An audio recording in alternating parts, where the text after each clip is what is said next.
Welcome to the FOKLZ and FOKLZ podcast. We're back. It is a day late. That is my fault. Unfortunately, I couldn't do yesterday, but better late than never. How are you, Reese? You all right, mate? Yeah, I'm good.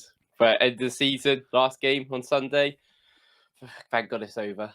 Which is funny because we're going to go on to that team first in a minute. So today we are going to go through all the players from all the other teams in the league that we would essentially like the club to buy. Now, we're going to have the kind of the most used Arsenal squad and make decisions based around our current makings of our squad. So, for example, if it was Liverpool, we might not choose Van Dijk simply because we've got the greatest centre-back pairing since Johan Juro and Philip Sandros. So,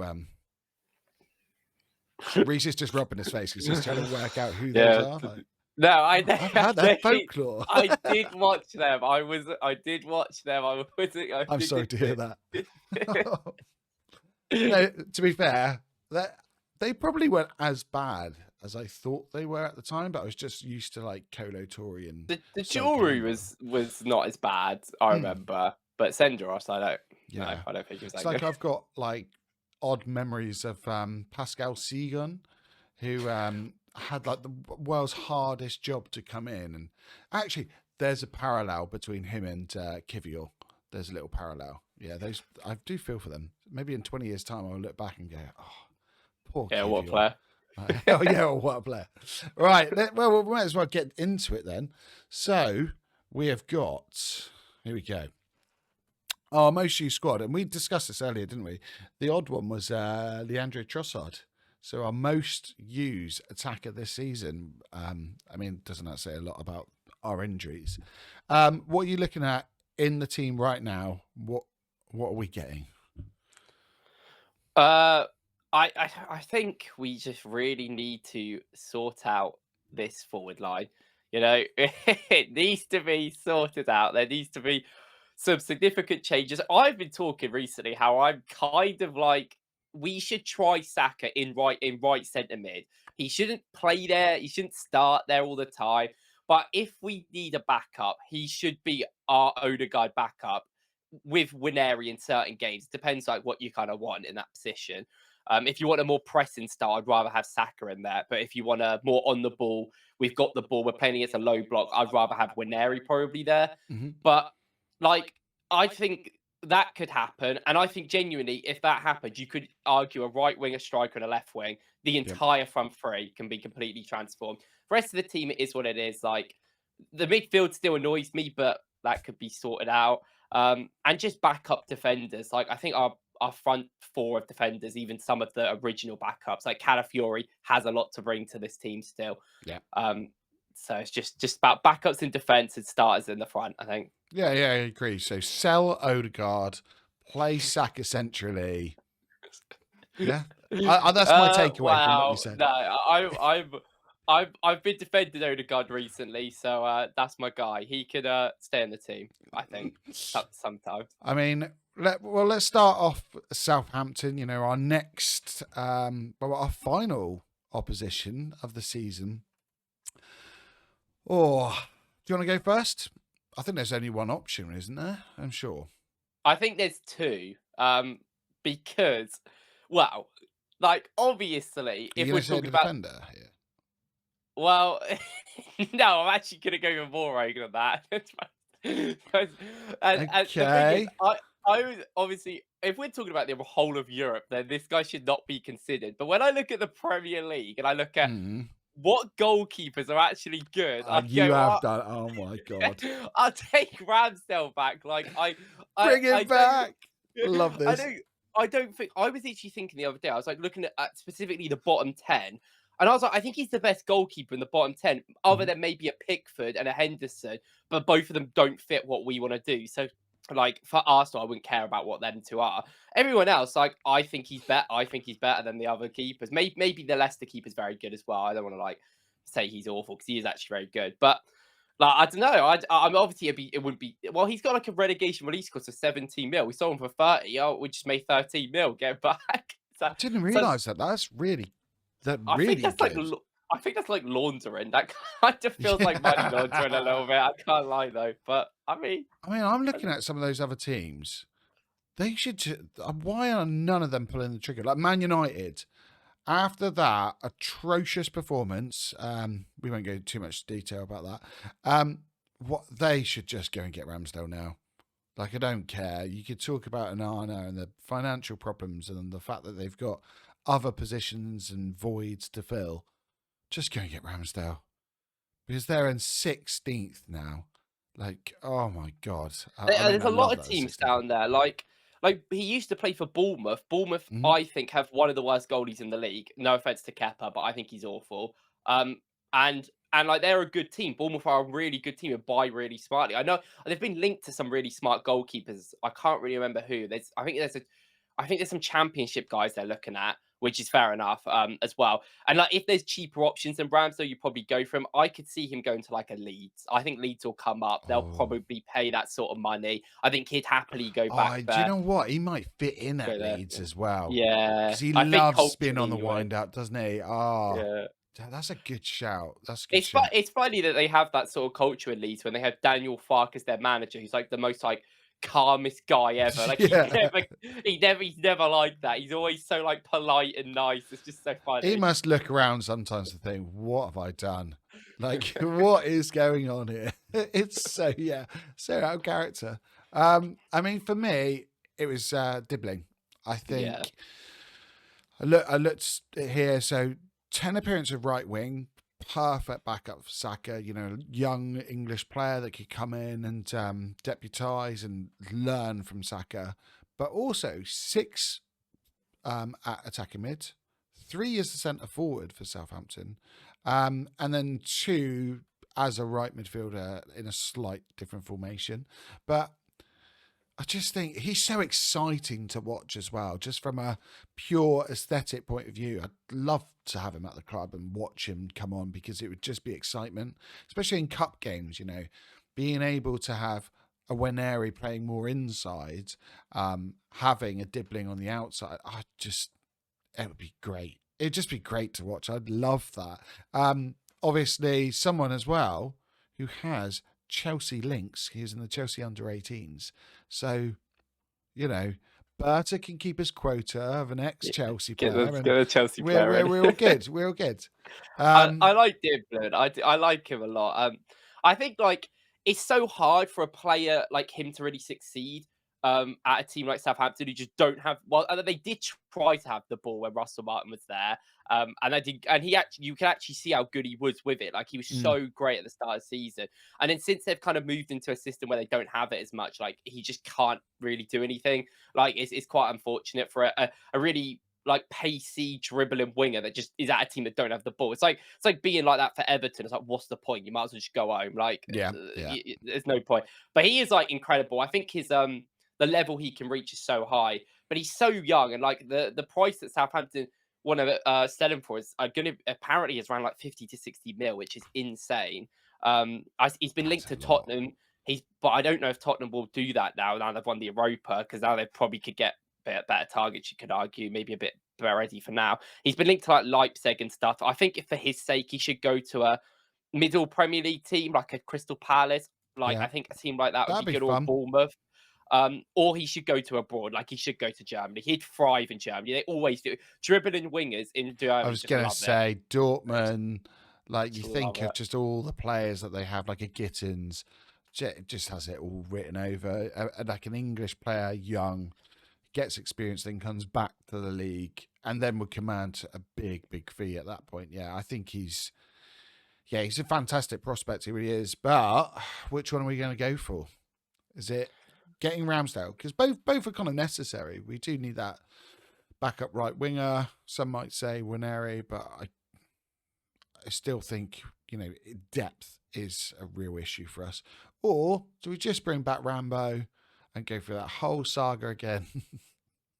It would be kind of peak to bring back Ramsdale. Like it would be like a fundamental fail of like the club. Like it would be, and we would get memed for it, and it would be deserved. Unless Berta just comes out and goes, right, as my first signing is Ramsdale because my predecessor got it wrong.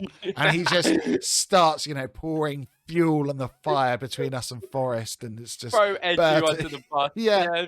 Sorry, What a mate. I mean, storyline. they have been throwing Edu under the bus, it seems like, by like what everything is going on. Like, it really does seem a lot of like, I don't know, character assassination on him recently, which is very interesting.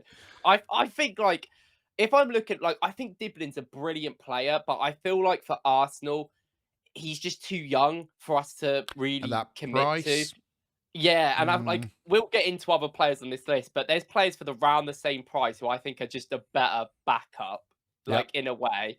But obviously, like if you're talking like if money weren't a thing, if like that situation, obviously Diblin's the better player. You'd take Diblin any day. But obviously, like we're trying to be like reasonable here, not like oh yeah, we'll just take the best player every team. I mean, like, I'm not going to be reasonable later on when we get towards the top. But I mean, yes, for now. at the For bottom, now, we yeah, will, we'll start off. And later it's going to get mental, isn't it? Ipswich. For me, Liam Delap is the obvious choice. Release clause. Centre forward, which we need. He's got, oddly enough, 92 percentile for successful take-ons, which is something, again, in the front line that we don't really have. Physically, almost perfect for an Arteta player.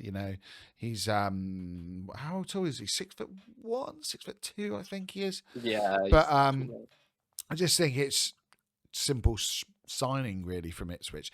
Plus, going through the rest of the squad, it's a bit wanting. Maybe you bring back another player in Hutchinson. I don't think that'll go down well at all, though. The Ramsdale one could be quite fun, but I think he's got a bit of abuse from the Arsenal fans having left and gone to Chelsea and stuff.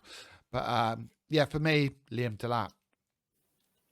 Yeah, I think their team's awful, like squad wise, realistically, and I also don't like Ipswich, so bit biased here. I love But that. I really like Kajistu. He's a midfielder, a central midfielder. Like I watched him back in the day before he played for Ipswich, and they signed him for pretty cheap. And I remember when they got him, I was like, oh, that's a pretty good signing. He's a pretty progressive player. Like he wouldn't be probably good enough for Arsenal, but yeah, it is shout out. I think he's a good player. I think he's got a future in the Prem. Yeah. So I think that's pretty quick one, isn't it? Let's be honest. That's yeah. Like, I mean, their team is.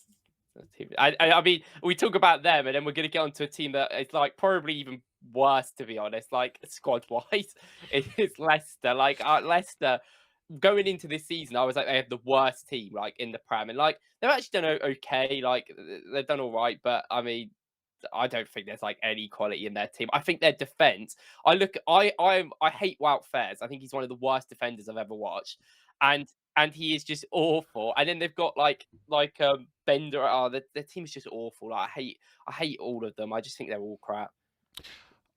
It's funny you say that because I've got two choices on this. So, God, actually, do you know what? You guess who are my two choices? Who even plays for Leicester nowadays? Well, I would have considered the goalkeeper, Iverson or whatever his name is, because he's like, I think is actually really good and it could be a good backup, but like that's kind of boring, isn't it? Like, who cares? Like, I don't mind James Justin. Like 3 years, yeah, 3 years ago, though. Like I feel like his ACL injuries he's really, really like kind of messed up his career. And he's actually not the worst player in the world, but I think like there is something there. I don't know who you would have said. Like I can't even think who's in there. Oh. Well, I know one of them. I completely forgot that El Khanis plays for Leicester. Like, obviously, I literally have done videos about him going to Arsenal. Yeah, I literally forgot he played for them. Yeah, El Khanis is a brilliant player. Like, progressive is great. He'd be a great back. He's actually right-footed, and we have no forward that are right-footed, which we just need. And I like what they've been saying, like 20 mil, 25 mil. Yeah, which is really, really reasonable, isn't it? Let's be honest. Yeah, that is reasonable for a Premier League experienced player. But who's the other one? I mean, I was also looking at him because he's in the top, I think 9 or 10% for tackles as well for attacking mids. So he kind of fits that system and the duels, as Arteta would go on and on and on about. But the other one, bit like left field, I was looking at, Thomas Partey possibly leaving, Jorginho leaving as well. You know what's coming. It if we bring in a Zubimendi, then bring in Ndidi just as an extra number in that midfield. Won't cost much now, but can he roll back the years a bit? I think he's 28 now. I don't know. He's a It's weird one of those player. where it's about, but just in terms of like breaking up play, like maybe in a Big Six match, you can bring him in, and he's just a tackle monster, isn't he? Essentially, he could do a job. So I was looking at it in terms of what does our squad need, what are we losing. He's Premier League, proven. He's done it for years and years and years, and I know he's been a little bit on the decline, but I think it would be a fair. I don't think anyone would worry about it too much. I mean, yeah, I think I actually didn't really consider a DD because I just forgot he existed. Because like he used to be like that I player think this that like. squad is better than you thought it I was don't now. the reason why I think it's crap is because like I remember in the summer they had loads of business they needed to do, and then they spent 22 mil on Oh, Skip and yeah. called it a day. And like and they got rid of Dewsbury Hall, and they got bought in Skip, who's a completely different midfielder anyway. Spent all their money on him, and then bought Jordan Ayew. He was like nearly 40, and went, I'll be right. And that just annoyed me so much. I was like, I'm not watching this team. They've pissed me off. Like I was like, I get they don't have the financial power of some other teams, but at least like Still be some teams like. smart. Yeah, at least some teams have like Ipswich. I know they spent a lot. They did spend like 100 mil, but they bought players like Delap and put a like release clause in because they were like, oh, Yeah. we know that we're going to keep it, and they know if they get relegated, like Hutchinson's going to be incredible in the Championship still. Like I don't look at like Oliver Skip, like obviously from Norwich, he was he got Norwich promoted nearly single handedly a few years ago and was the player of the season. But since then, he's never been good. He was never good at Tottenham. He never really did anything in the Prem. And then and so I was just like, he's never been in my eyes a Prem player. So spend 22 minutes on him is crazy. I mean, I think this squad is better than I probably think. I completely forgot El Khanouchi is even there. I think Ndidi's good. Like his tackle numbers are still good.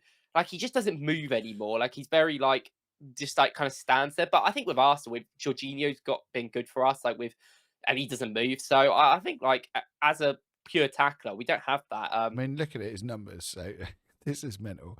So 95th percentile tackles, 93rd blocks, 98th clearances, and 96 for aerials won. I mean, you can't complain. And in terms of all midfielders as well, this is an interesting one. He's actually in the top 12 percentile for assists, which is not something that I would really kind of associate with him, but it does show like he is capable of like actually contributing. He's not just breaking up play, but it's one of them things where it's like, how much is this also down to how Leicester play? Like, is he actually like useless on the ball, or like because he never used to be, but is he now? It's hard to know because Leicester just don't have the ball that much, Yeah. like compared to other teams. I think like Didi's one of them players that is like a perfect example of like when you're good, you should leave the club. Like he should have left. I know there was like 90 mil bids and stuff, and like Leicester want like 90 mil for him, and they had Maguire money and stuff, and like Mahrez, so they like could ask this sort of fee at the time, but he is just stuck there. He's been stuck there for years, like, and he's kind of ruined his career. But he did go to uni when he first joined Leicester, so at least that degree will help him in the future. I love these podcast reviews at times. Like that, it's so funny for those of you obviously that see Reece quite a lot on Wokkles. It's the contrast. It really makes me laugh. Like just no holds barred on here. I love it, mate. It's so good. Yeah. I mean, the degree will help him because Leicester are that bad. He's going to have to fall back on his education. Love it. Who are we going to go for? El Khanouchi or Ndidi? I think El Khanouchi is the one that makes I've most got to sense. spell his name now. It's got H in it. Yeah, see that H always messes me up. Is it double S? I don't know. Can't be, can it? No, I think that's right. I don't know. Do you know what? Let me have a look. Let me type this in. Spelling with Forder. I'm the worst at spelling. I've no punctuation. It's a double S. It's a double S. Oh wow! See, this is what I mean. He's gone and done it. He's gone and done it. Okay, so after little spelling trivia rounds, let's move on to the Europa League winners. Right, can I Right. just say before we go through this, the Europa League now, right, is a waste of time now that the Champions League teams have come out, which is ironic because I've always said that shouldn't be the case. It should be treated as a completely different competition. I don't think they deserve a trophy. I think you just like shake them, give a handshake, pat on the back, say, okay, you get to go in the Champions League, and you'll get free tickets to watch a Champions League game of your choice. Because essentially it's just promotion, isn't it? I mean, they've got a Super Cup next year as well for another trophy. Oh my god. Against like PSG or Inter. Like, Oh I, god, I, I I actually forgot that. watched Could it. you imagine if they won? I mean, they definitely could in one game. Like the Europa League winners always have a chance for some reason. Like, Yeah. it's so weird. Like, I watched the first like 20 minutes of the Tottenham United game, and I genuinely fell asleep. Like, I genuinely like not even I like didn't even switch it like on. I it was just so boring, and like I was in bed already, and I was really a bit tired, and I watched it, and I literally fell asleep. I woke up, the game was over, and I was like, "Oh, Tottenham won." Then I was like, but when Tottenham, like, I thought I'd be more like annoyed that Tottenham won than they did, but I just like was just like, oh, like I don't really care that much. Like I don't know. yeah, I'm with you. I was just like we focus on ourselves anyway. Like I'm not really like caring, and like they've come 17th. Like there's going to be people out like they had a better season, but I don't like they've come 17th. If they'd come like in the top 5 and won the Europa League, then there's an argument. But they're 17th. Like, so I'm like, but like for Tottenham, like they shouldn't care about that. Like their fans should be happy that they won Yeah, something like that. yeah. That is more important.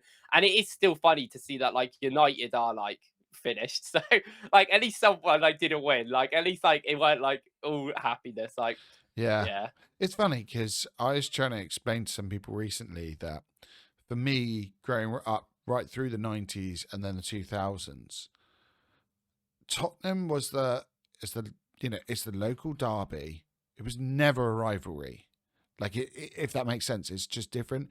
United was the team I hated because for me, they were the people that you were constantly battling with. You had to get something over them all the time. Whereas with Tottenham, they're just not on our level. It's like it's almost like playing football against a little brother or something. You're gonna beat you want to beat but you're going to anyway, so it doesn't really matter. Whereas United was, that was the game you're training for. That was the pinnacle.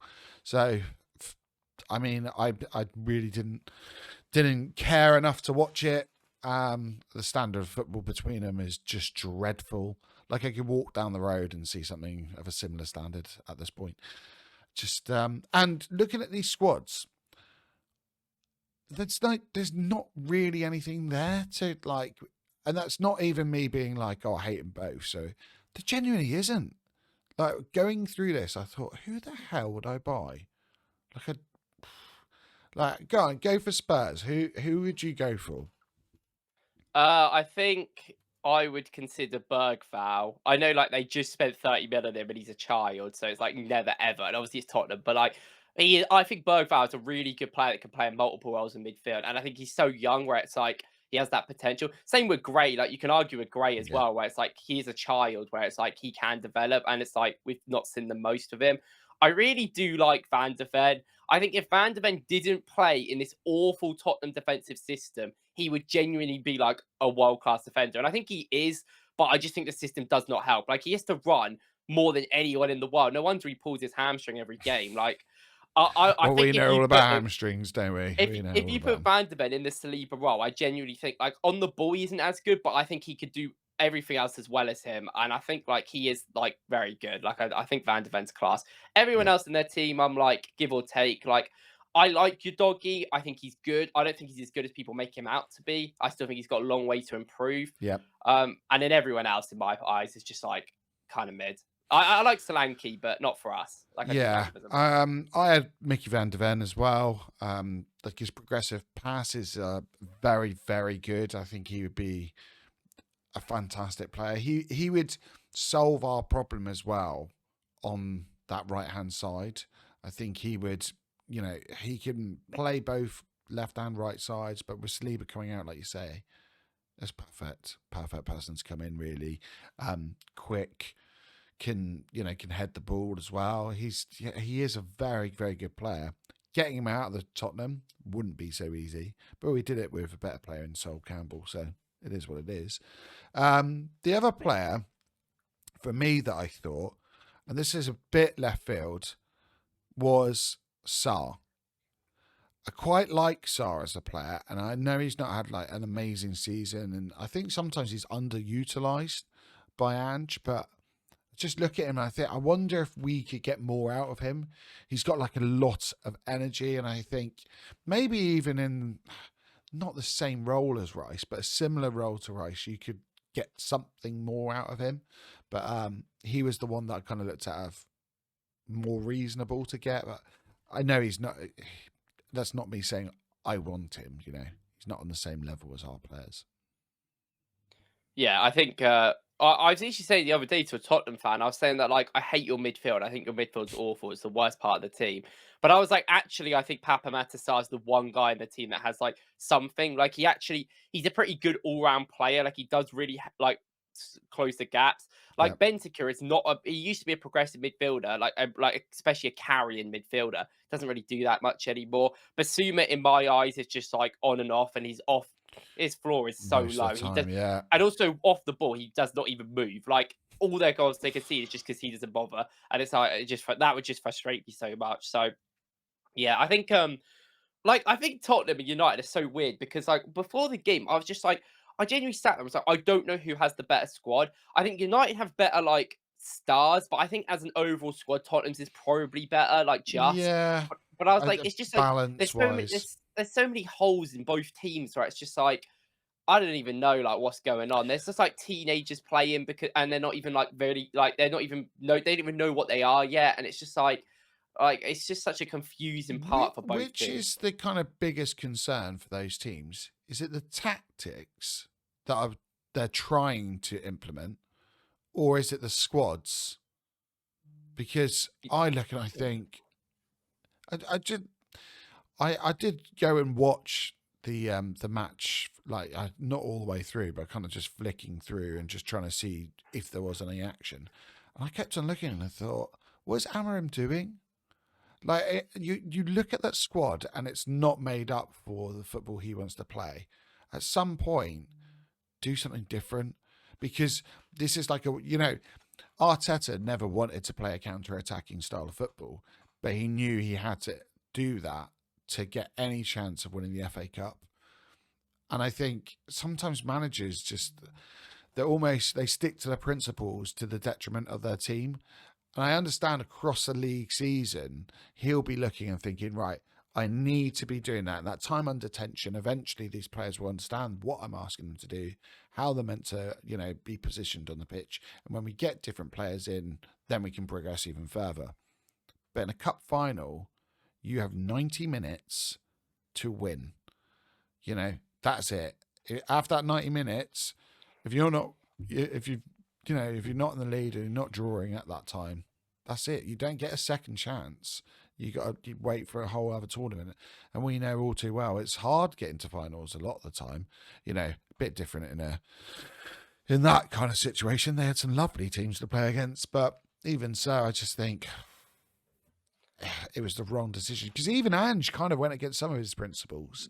Yeah, they did a lot, and that's the thing. Like, I mean, when I look at Arteta, I'm like, what is he going to do in a final? Because I think when you think about people that win finals, it comes from a lot of adapting a lot of the time. Mm-hmm. Like Chelsea adapted well to City to win the Champions League. Last year, United came out of nowhere and Eric Ten Hag just knew how to like manage a game. And that game he played against Man City was incredible. Yeah. And then he just went back to the league, just going back to his awful build up. His players are so far apart from each other. They're not running back.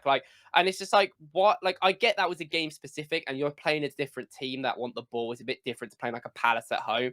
But still, like, why didn't you clearly know what you're doing in that one game. Why didn't you put the same effort in? It's because they're so, I mean, the whole United thing is like, they shouldn't, Amaron coming in midway through the season was always going to be like this because he plays such a different style to what they already had. Yeah. And they didn't have the players to set up for it. And he's not really experienced outside the Portuguese league. Like, everyone goes on about him beating us in the Europa League, but they scored a 45-yarder and beat us on pens. Like, it's not like he tactically outclassed us. We just couldn't finish yet again. Like, I don't know. Who would have believed?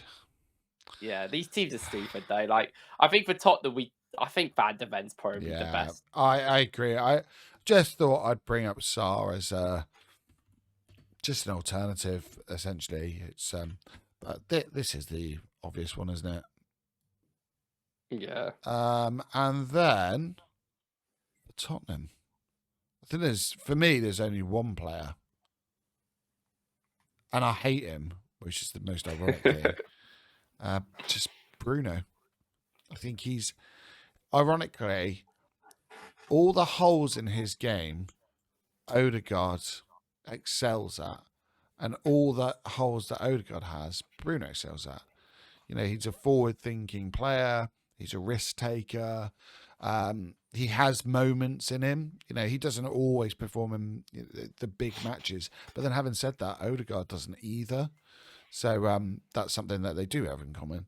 But I think,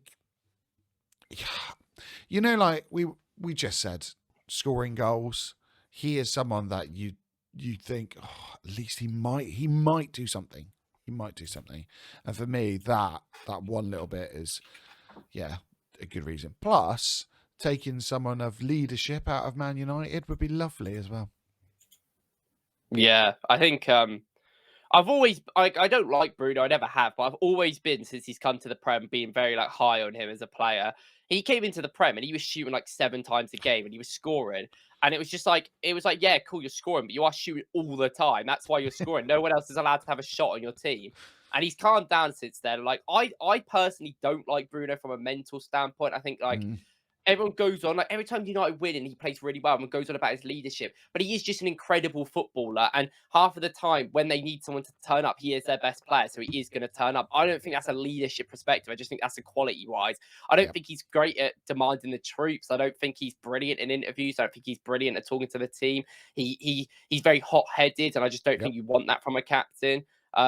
You've got to be like composed in many instances. So that would just frustrate me so much. But he is like a world-class player, and he has been. And every time he has a good game, all these United fans want to compare him to Odegaard. I don't think anyone's ever cared. Like, they're completely different players, and I've never even seen them in the same category. Like, I've seen Bruno's an out-and-out 10, Odegaard's an 8.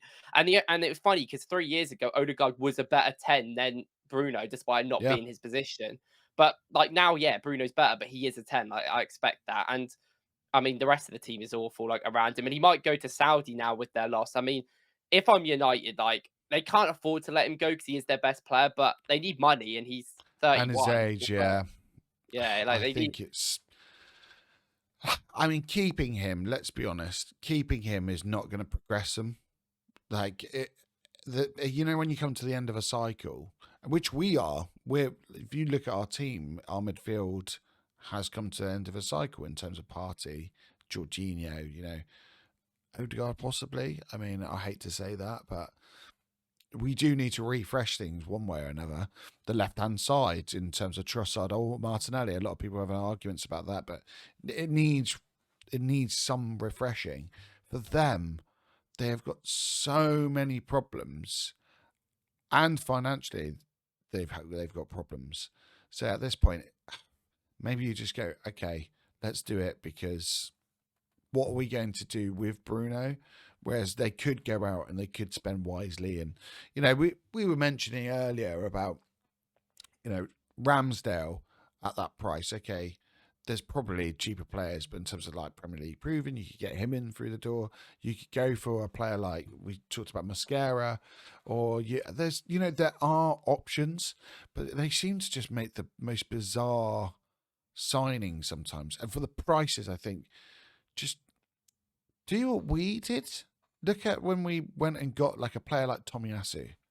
It's such a clever signing, but they never ever do that. It's just it's United as a club. Like, I think their fans. I don't want to blame the fans because it's never the fans' fault. But like growing up, like watching United, you speak to people, like everyone supports them. It's basically like they all expect to win. They even if you speak to United fans who are my age, who only have seen them win the Prem like 3 times maybe until like they stopped. They have this sort of mentality that they deserve to be the best club in the world. And this problem, that whole mentality is the problem, the reason why they are awful. Because like you look at the signs that they've made over the last couple of years, Casemiro, De Ligt, like like these players are the names, the star names that you see, and they're not bad players at all. Like they're okay, like but they overspend on these players that are in the end just good Premier League players. Yeah. They're fine, but they love the name. They see the name up in lights. They Clamour can't. for it. They can never sign like a cheaper signing and take their pride. Like they signed Mazarari for 14 mil or whatever, and all United fans go, "Oh, he's our signing. He's been brilliant," and he hasn't been that good. It's just that level of signings is so low that he's been their best. Yeah. And it's like the same with Ahmed. They signed Ahmed for a lot of money. It was like 40 mil when he was a young kid, but they just had no intent of signing him because he wasn't playing him because he wasn't a big name. They sent him out loan to Sunderland. They didn't care. And then eventually, like when Eric Ten Hag's job was going awful, they put him in, and then Amaron came in and used him, and he's their best winger. Like it's just like their club is so weird that they have to buy big names all the time. I'm seeing United fans talk about who they should buy this summer, and even before the cup final, they're talking about like I can imagine. I don't know, like Osimhen and stuff. And I'm like, okay, yeah, but like the wages, he wants 400k a week. Like, well, who's going to pay that? Would be the perfect person. And they have to get them signings, don't they? Like Liam Delap. Yeah, go and get see if you can get what's the young lad from City, the attacking midfielder who's never ever getting McTay or yeah. That, yeah. See if you can go and do that. I mean, I don't know how much, but be clever with your signings. Go around and think who is up and coming, who isn't. Players with an upside and a future. Not a delict, who has been just on a slow decline over the years, or a Casemiro who is obviously at the end of his career. It's just, to me, it's so strange. It's like even the Di Maria one, when he had a downturn in form, right? Yeah, get rid of him and stuff. And I thought he might be one of the only players where he actually demands that respect in terms of his name. Like he is a proper big game player. And then when he left the club, he went on and actually still performed really well. It's just still performing now. Yeah, he is. Yeah, it's I mean, it's just like they are just so weird. Like they even now they are 16th in the league. They're not in Europe next year. They're financially not in a great place. And I'm still seeing United fans talk about like the players that they should sign, like they're in the same categories as a Tottenham, as an Arsenal, like they're fighting us for Gyökeres. Respectfully, you're not in them conversations. You are below Brighton at the moment. You are below Brentford. I've been seeing that Man United fans talk about, we should get Mbeumo. Why would he go? He's at a team that are better than your team. Like, not just looking at this season, but they just fundamentally are a better team. They play better football. They're much more consistent. And yes, you got to Europa League final, but you lost. Sort out your spine. Yeah, and the whole team is the whole team is a mess. Like they fundamentally they have no idea. The tactics as well are awful. I think the team is better than the system that they're playing, to be fair. But when they signed Ugarte, I was so against that, because I was just like, what Ugarte does is he runs around and tackles, and you're going to play him in a two-man midfield. Who's gonna build up? Mainu. Oh yeah, well, we don't know what he is actually. It's just I don't like United, but from just a purity standpoint, they frustrate me with everything they do all the time. I love top to bottom. I love Euro. I think Euro's a great player, but I just feel so bad for him. He's just gonna go there, and he is great. I think he played really well in the final, but what can he do? He's a child in a team of idiots. And also with United fans, it is not just United fans. It's every club who's top six, especially with us as well. It's the same. But there's just scapegoats all the time. Onana's the scapegoat. Okay, he's not had a good season, but he's not fundamentally the problem at the club. There is much more going on. You shouldn't have spent 50 million on him in the first place, but he's not that bad of a keeper. If you want to go and invest in another one, it makes no sense. I think they actually have a lot of good players for us. I think I'd take a Euro. I would take a Ahmed. I would take a Bruno. I think these players are good. I love Garnacho. I think he's actually good. I would take Garnacho at the club for cheap. I wouldn't pay overpriced. But again, the fees they were talking about linking him to Chelsea. Yeah. It's why on earth would you pay that much money for? I don't know. The Mason Mount one as well. What on earth were you doing? Did he have a year left as well at that point? I just look at it and think from business sense that I take all emotion out of it. business sense, dreadful. Like all of these moves, just dreadful. Do you know what? We're kind of like building up a list for Man United of who they could buy. Do you- the biggest problem between United and Tottenham, the reason why United and Tottenham are 16th and 17th is because both of the clubs struggle with like having a joined up recruitment system. Like Yep. Tottenham last year bought like they bought what, Bergval, Gray, they bought like some other teenagers. Dragoson. Yeah, and Was then that the they year and before? then Maybe. And then he that went was on in loan. Jan. And then the other players that they bought alongside them, like the year before, they bought Brennan Johnson, who's like, what, 25, 26. They bought Solanke, who's 27. Like, so you're buying 27-year-olds and 18-year-olds, and that doesn't join up. Like, like when the 27-year-olds are 30 and they're gone past their peak, the 18-year-olds will be then reaching like a great level, 22, 23. Like, that just doesn't make any sense. You sign people within close to ages. You can sign a few rarity players that are like experienced. Oh, I want a 30-year-old, get him some experience. But it's the same thing with United. They sign an 18-year-old, they sign a few 18-year-olds, and they sign loads of like 29, 30-year-olds. It's like your team are not that good right now. You need to think for long term, not just short term. Like it's awful. Like I don't know, but we'll put. I think like obviously like I think with United, like compared to Tottenham, I think a lot of their players, if Arsenal spent a decent amount of money, are realistic to get, they're in financial concern. Like there's been rumours that they need to get rid of Garnacho and Mainu. Like obviously I think the price would be a lot, but I mean, consider how bad some of the wingers are on the market and the midfielders. Like, they're not that bad of players like at all. And like if you could, I think like Ahmed and Bruno are probably the only two that they would never let go to Arsenal. But I think everyone else is like, and maybe Yoro, but I think everyone else. Yeah, they got to build the team around Ahmed, I think. But who are we going for with our current needs and stuff? Well, Bruno would be probably the best fit, like realistically in the squad. Like, yeah, like he would be even at his age. Like, I still think he's really good. I mean, I've seen people say that we should get De Bruyne in now he's leaving. I'm like, God. I mean, I wouldn't turn my nose up at it. But like we said earlier, maybe just send him off to Syria. Let him have another 15 years of a career. He'd be so good to watch, Owen. Like Napoli. Oh, that would be great. I'd like to watch that. Okay, we're on West Ham. Go on, start me off, mate. This team is so weird, man. Like, because on paper, like their attack is like really good. Great. Really good. Like it's way better than ours. I look at their attack and go, "Yeah, I'll take all of them." Like, but in my eyes, Bowen is one of the most underrated players in the Premier. I think he is genuinely like I think he's a top 5 forward in the league. Like he is really good consistently. How he's not in the England squad, I don't know what's happening there, but he is just an incredible talent. He is everything to them. Like their whole attack this season has just been Bowen. When he's been injured, nothing, and then Bowen's back. Bowen. He can do everything. I remember like 2 years ago, I said that Liverpool should sign him as like a Salah replacement, and obviously like he's a bit older now, Bowen's probably not, but he's an incredible player. He'd be like one of our best players instantly, and obviously like Kudus is the other one. He hasn't had a great season. I think there's some attitude problems. He doesn't want to be there. It doesn't look like really. But he shouldn't have gone there in the first place. I don't really have sympathy for players that sign for smaller clubs and then a year later they complain. It's like, yeah, this is what happens. You get put on a contract and you're stuck there. But I still like Kudus because he's versatile. He can play multiple roles. Like, I think he's a great dribbler as well. And we just need dribblers. And I think like he can dribble out wide, can dribble centrally. And he's like not weak at all. Like he's got some really good like strength levels, especially like shrugging players off, which I love. I think them two players like would be insane for us. Yeah, for me it's Kudus.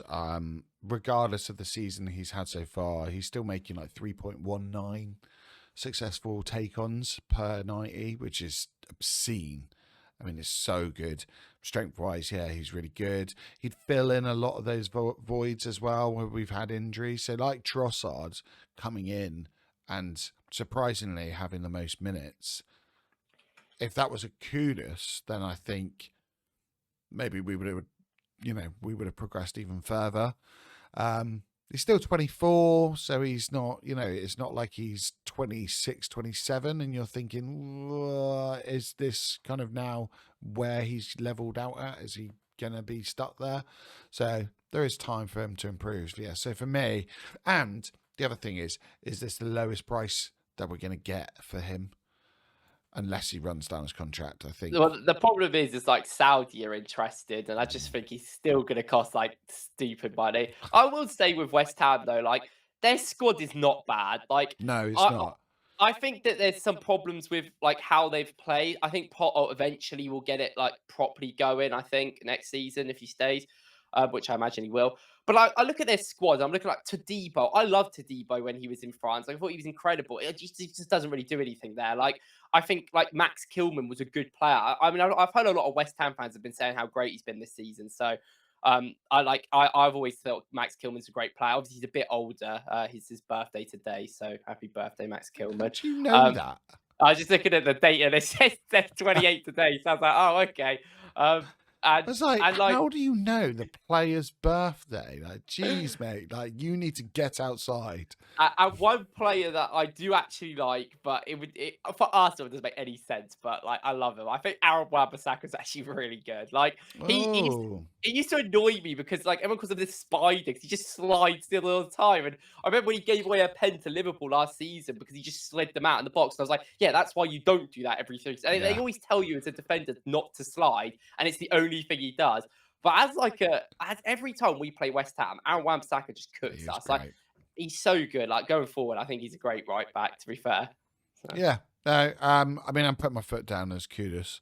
yeah, Kudus I is think a talent. Bowen would be an interesting shout. Give us some pace in the front line, but just in terms of versatility, I think Kudus is too good to miss out. And I think in terms of ceilings, he has got the higher ceiling, higher potential out of the two for me, anyway. But yeah, I'm putting him in, mate. He's going in if I can. Yeah, find it. I think with Bowen, like I mean, if he was younger, I would be like love him. He's 28 though. I can't see West Ham ever getting rid of him because they'll just ask too much for a 28-year-old. So I think he most likely will just be West Boyhood Ham through and club as through. well. Yeah. Yeah. Okay, we are on to Wolves. I think there's an obvious one on this, which is a bit weird. Okay, so I'm just going to go for it. So Mateus Cunha, I think, just in terms of pure talent, he's the outlier. He's the one who kind of you instantly have spring to mind. The one thing with him is his versatility is almost a problem in a way that Kudos is not. So, because I look at him and go, would I play him up front? Yeah, maybe, but he doesn't really fit our system perfectly. Would I play him in the left 8 role? Maybe, but again, I don't think it really suits our system. Would I play him on the left? Maybe, but it doesn't really suit us either. So like, I just look right the way through our squad. I think I just don't know what you do. Maybe if we're bringing in a Zubimendi, you could bring in Cunha to sometimes play as the 10 in more central areas and then releasing shots. And I mean, his shot creating actions are quite good. But yeah, just some pure talent. I think he's the one you immediately, look at. Yeah. I've actually like I saw a video of like people saying that United should not get Cunha, and I'm just like, that is probably like the only player I think they've been linked to. Where I'm like, yeah, they should get him. He like fits them perfectly, and like he'll be willing to go because people need to realize that like if United want players, if any of the top like 8 teams want them, they're not getting them. Like Yeah. they're just not going to.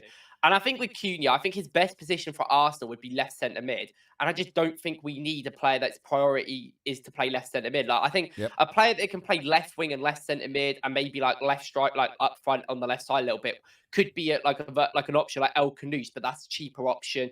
Like it's not exactly a starter. If you spend 62 mil, which is his release clause, like for the amount of money, you have to start him. And then what is he just going to displace Rice? I don't know. Isn't it so annoying? We say as Arsenal fan, and it's right. You are right. Like 60 mil, and you have to start him. Like if you look at the elite teams, no one else really has to say that. It's so frustrating. And it's weird because like we'll get onto other players on for other teams, and I will say like 50 mil, and I'll be like, oh, they can versatilely play, but.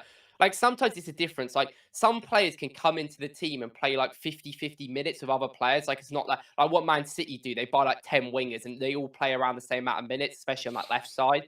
Yeah. And that's fine. Like I want Arsenal to do that more. But when you bring like Acuna in, he's just like I don't know, he's just in between a lot of what we need. And like with Rice, Rice is like a player that shouldn't be getting 50-50 minutes. Rice is a player that should start every game. I think, or like at least most of them. I think with Yeah. a lot of other players, you can argue, yeah, we need to change things up in some games. You come in, you come out. And I just think with Cunha, with that price, I'm like, it's not great. I do think Wolves have good players though. Like Mm. I've always been a massive fan of João Gomez. I think João Gomez is really underrated because he's just a very good progressive player. He just works his ass off. He is really, really like just progressive in many ways. And I think a team that isn't as awful as Wolves sometimes, they've been really good the last few months since the new manager came in. But before he was really struggling because it was Yeah. like he was the only one that was moving up. But I think he's great. I think if we're talking about Arsenal specific needs, I think out Nori is a shout, like not cheap as well, but he can overlap. He's more of like an inverted player will come into the Yeah. center and he's very similar to Miles actually in many ways, and I don't think he's like had the best season, Could but Sarr come in as a number 2?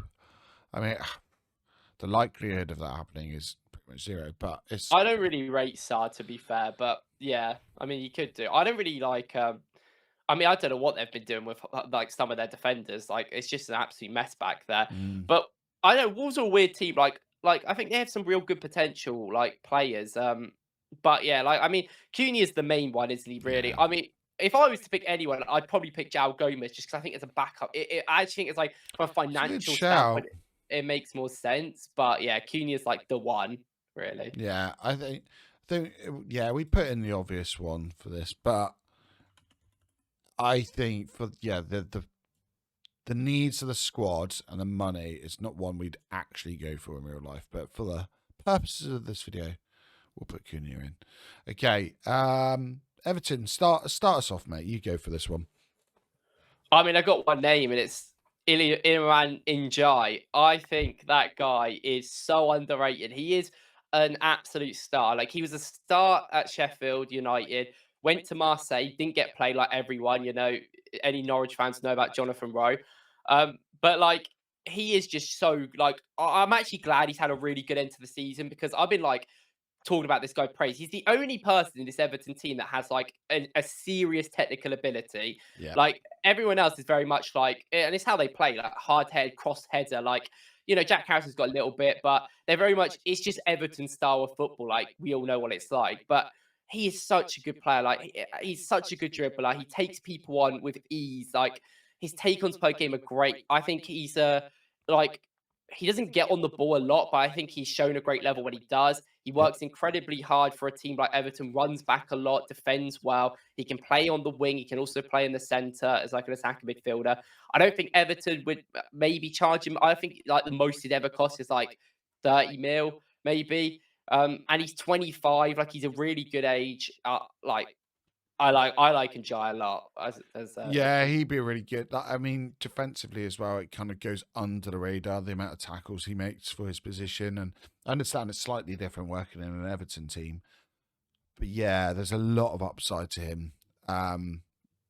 Yeah, and again, like you say, he's technically gifted. So he's someone that could work in our squad. The other player for me was Branthwaite, just in terms of backup. If you could get him in as a backup, I think he'd be great. Good in terms of progressive power, progressive passes. I was going to say carries and then turned into like progressive parries there. I don't know. Progressive, yeah, passes. But likes to bring the ball out as well, which is very much like our centre backs and how Gabriel's started to do. Very good with clearances. I just think he would be a good buy. He's not going to change our lineup, but in terms of depth in defence, he'd be a good option. Yeah, I mean, yeah, I agree. I think if you want to jump the gun a little bit, I think Jake O'Brien's going to be like a star next season for Everton. He's only Ooh, played that's a good 1,500 shout. minutes this year. He was like he was really good at Lyon. He was like their only good player for like ages, and I was like, how is this Irish 6 foot like free defender just at Lyon, like as a like as a youngster, like being good, like and like he's only 24. Like I think next season if Bradford leaves, he'll probably be their starter. I would suggest. I think this guy's good. Like he's just a big guy, and I think he's very intelligent. So I think Yeah. Like obviously Arsenal probably would never, but like you could just be funny and be like, this. But yeah, I mean, I don't know. Like Everton are a weird team. They play so different to everyone else that we're going to mention. Like, Yeah. but yeah, fair play. Who do you want to go for? We could put Bradford in there. I do love Njai. Like Njai's like Well, you one go of for my favorite. Njai. Njai's one of my favorite players in the league. Uh, I think. is that right? Yeah, I think so. Yeah. Yeah, it is. Spelling with Mr. Forder. I hope that guy gets a good move. He's really talented. He deserves it. So my OCD was coming out there. I was trying to get it like perfectly. Sorry. Where it says Kudus, Bruno, and Van der Ven is like, it's just separated slightly wrong. It's really irritating me, but I'm not going to try and move it. Palace. I mean, for me, it has to be Eze. Just to watch him. I would love to get to watch him more. But and yes, I could go watch all of Palace's games, but I'm not going to do that. He's just fantastic and would be able to work in the left 8 role, would be able to work on the left-hand side if we wanted to, like moving inside. Could even work instead of Odegaard. I think he would be a really, really interesting player and someone that carries the ball and can beat a man. And the way the game's going now, I think that ability to take a man out of their, out of a certain strategy is so important. I think that the teams that have done amazing at it, like a Real Madrid against City, I just instantly think of them like being able to that moment of magic to them cause disarray into the opposition.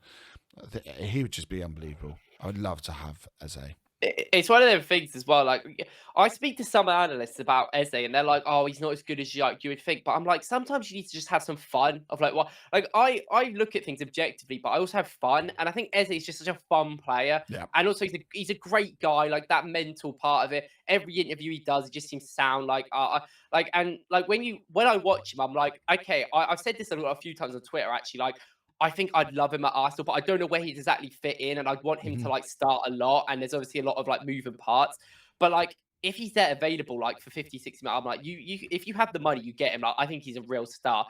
And we like it's interesting we talk about Palace because I think we're getting onto now, in my eyes, the two most intelligent teams in the Premier League in terms of recruitment. I think Bournemouth and Palace the last 3 years have been absolutely hitting it out of the park. Yeah. And I think both of them have so many players that I'd love at Arsenal, which is a testament to how great they are as mid-table sides that are as a Champions League team fighting for the title. I want a lot of their players. Like Eze, I think is the star. I think he's the one that we will put down. Like I think he is an incredible footballer. I watched him at QPR and this guy was just like absolutely doing what he wanted in the championship. And I was like, this guy's insane. Well, like in 2020, he was linked to us and came out basically and said, I'm a boyhood Arsenal fan. I want to go to Arsenal.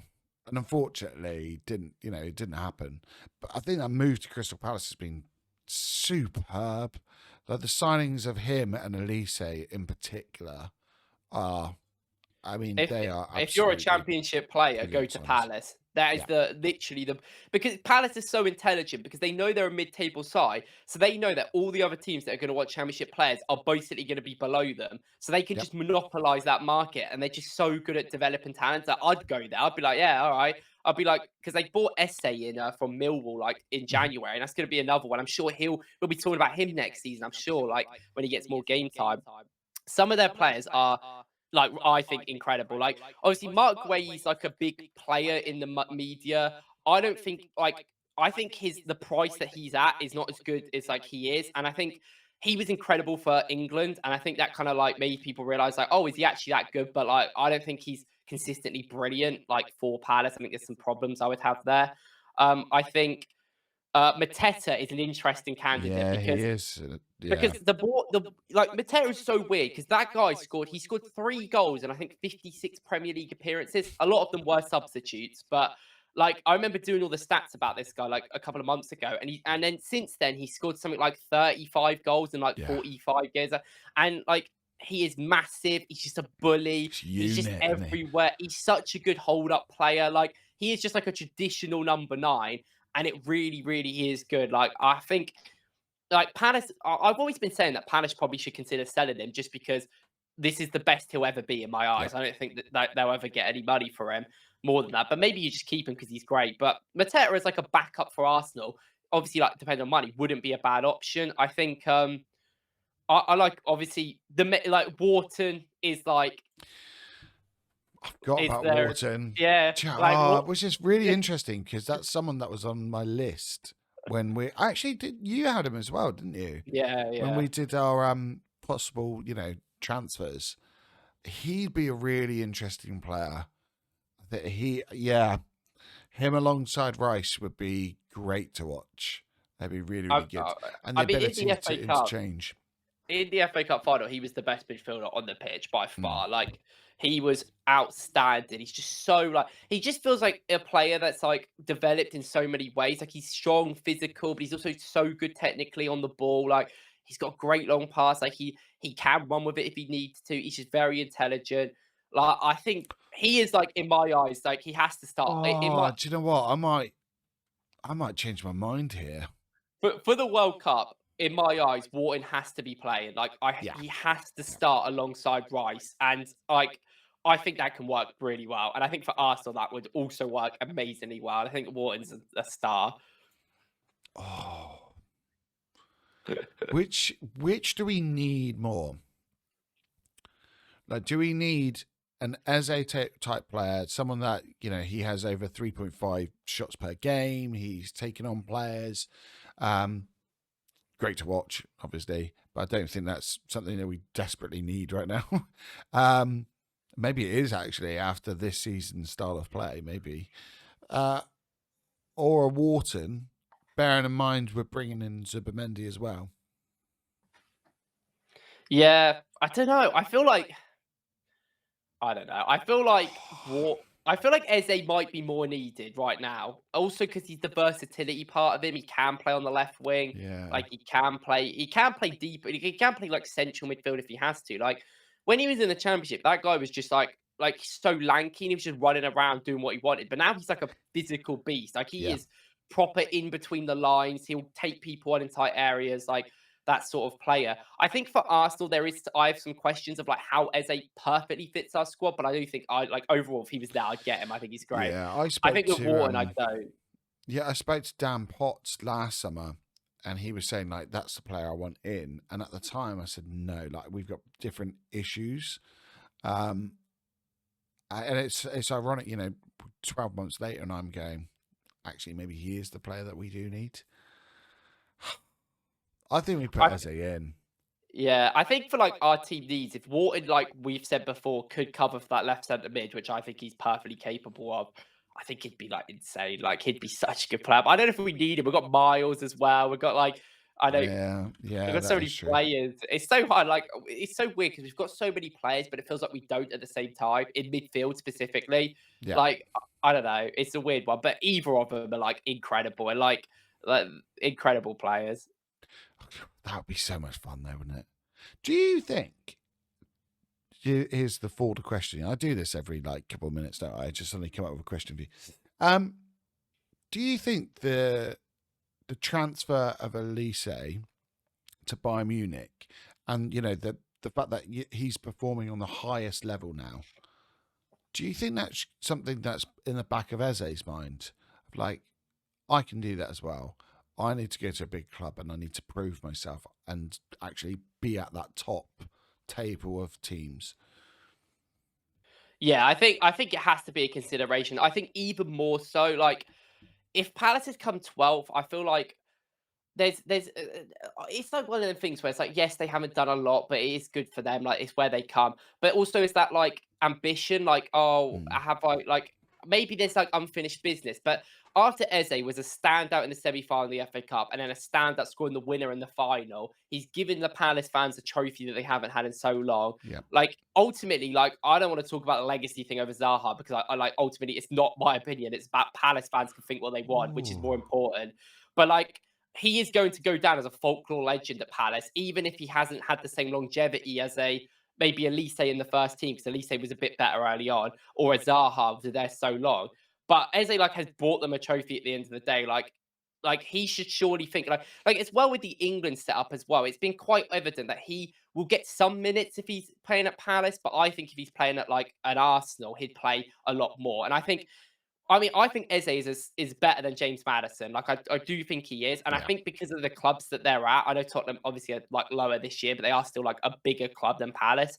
I think like sometimes he doesn't get the credit he deserves in them sort of conversations. Like best attacking midfielders in the Prem, I don't really see Eze like talked about, but I think as like a player that he's also very tactically smart. I think Eze, man, like if he how old is he? Like 26. I think yeah, he's 27 in a couple of weeks. Like I think this is the time he needs to leave. Like this is his last big move where he can really achieve like greatness, and I think he should consider it.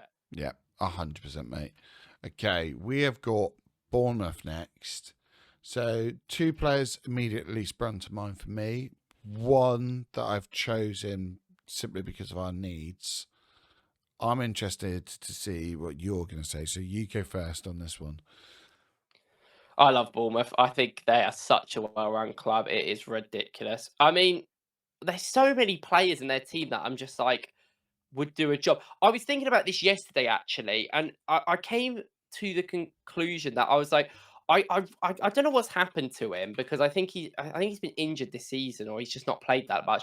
But I do really like Alex Scott as a midfielder. He was so Oh, good at the start of last season and the start of this season, and he's like such a good progressive player. He's still super young. He's 21. Like it's not like oh his career's over. Like he is super young, and he's basically like the new Lewis Cook and who is also a very good player, but he's yep, 28 now, unfortunately, Lewis Cook. I think he's going to be a Bournemouth man his entire career. But I think if we're talking like realistic, like I think like obviously Semenyo is the main one. I think I've kind of gone off a little bit of Semenyo in the last couple of weeks, months ish, because maybe the consistency isn't there, which I'm not that worried about. I mean, you see a lot of wingers struggle with consistency, and yep. especially at lower E teams that are dipping in and out. Like Bournemouth haven't been exactly on form the whole season, like they kind of dipped towards the end. But I do think that directness is very important. I do think there's other wingers, and the price point that is rumored about him is like makes me kind of not want him Mm. as much. But like he is an option, I do think. Obviously Kershkev, but like Huijsen and Kershkev are like their best players, but like in my eyes, I think their transfer's already done. So it's Yeah. I mean, looking at that squad now, Justin Kluivert would be an interesting one. Just as extra depth. It's mad to look and see Max Aaron's there. Someone that had at one point, what so many big clubs after right, him. I've watched him. You'll I know worked all at about him. Norwich. I worked at Norwich when he was playing for them. Like I watched him like weekly. I was like, Yeah, this guy was insane, and then that's just like what's happened. it's crazy, isn't it? This show that football is not linear. So when sometimes you're talking about young players and then thinking they're going to have this, 10 years at the club, that's not always the case. It's really not. Um, for me, yeah, I was looking at Kirkez and Semenyo. I just think, ironically, we need both. Kirkez for someone who's a bit more of a traditional overlapping left back. We were saying before we went live, weren't we? And I about Liverpool and their transfer strategy at the moment, and Vert's coming in. And I think maybe the idea is that Verts actually plays on the left, and you have Kirkez overlapping, so Verts can come inside. Would be amazing to watch. It'd be really interesting. But with Miles Lewis Skelly kind of having made that position his own right now, the development that he's shown, I think he deserves that space. You've still got Calafiori as another player that can play there if he's fit. I just think Semenyo is much more pressing. He would go in as the starter right now on that left-hand side for me anyway. And he brings so much pace, power, that shoot on sight kind of mentality. He's I say I guess for me, maybe recently I've gone a little bit colder on him, but still he's in the top kind of 3 or 4 wingers for me right now that I would be looking at in terms of Rodrigo, Barcola, him, someone else, but I cannot think for the life of me who it is. But yeah, he's someone up there. He is. Oh, Nico I Williams. yeah, I think Semenyo is more needed. I mean, there is literally reports coming out like 20 minutes ago that the move with Rodrigo to Arsenal is complicated because he wants like 320k a week. And apparently, like, we're not willing to pay anywhere near that. So, I mean, that makes it seem very unlikely that that's going to happen. So maybe there is a world. Like, we talk about the prices of Semenyo being high, but I don't think the wages will be anywhere near some of the other players that we're talking about. So maybe, like, as a deal overall, it's around about the same price or maybe cheaper. So it's like it's not something they consider. I think if I'm looking at, like, there's a player that I do want to give some credit to that I feel like not many people ever talk about, and that's Zabrani. I think that's how you say it, the centre back from Ukraine. That guy, like, if anyone's played Football Manager, they know that guy. That guy, like, the last 2 years on FM has been the best centre back in the world. You buy him, and he's like insane forever. So when Bournemouth signed him, literally when they signed him, I was like, oh, it's the guy on FM. I know who he is. And he is like he deserves a lot of credit next to Hoyson. He is a really just like physical defender. Yeah, Really about helps them. 6'2", He's isn't like, yeah. And I obviously for Arsenal, he's probably not technically good enough, but he's a good player for I mentioned him. But I think Semenyo is like, I'd still say probably number one. Yeah. All right, let's put It's him hard. in. It's hard to talk about Howson when he's going to Real Madrid and Kershkev. He's probably going to Liverpool. Like, I find it hard to like even like think about them realistically. I would be more excited with Semenyo as well. I really would. Yeah. Yeah. Okay, Fulham. Fulham are a really interesting squad, actually, because a lot of their best performers are ex-Arsenal players. I think Iwobi, since he's gone there, has really, really stepped up, playing in a completely different role now. You know, he's not so much on the wings and asked to do the running and things that he was before. I think his passing has really improved, He seems to have improved as a leader as well for Fulham.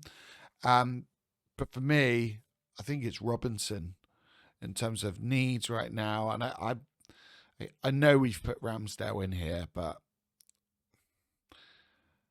I don't really want an ex-Arsenal player coming back. Like, not really. So Robinson for me.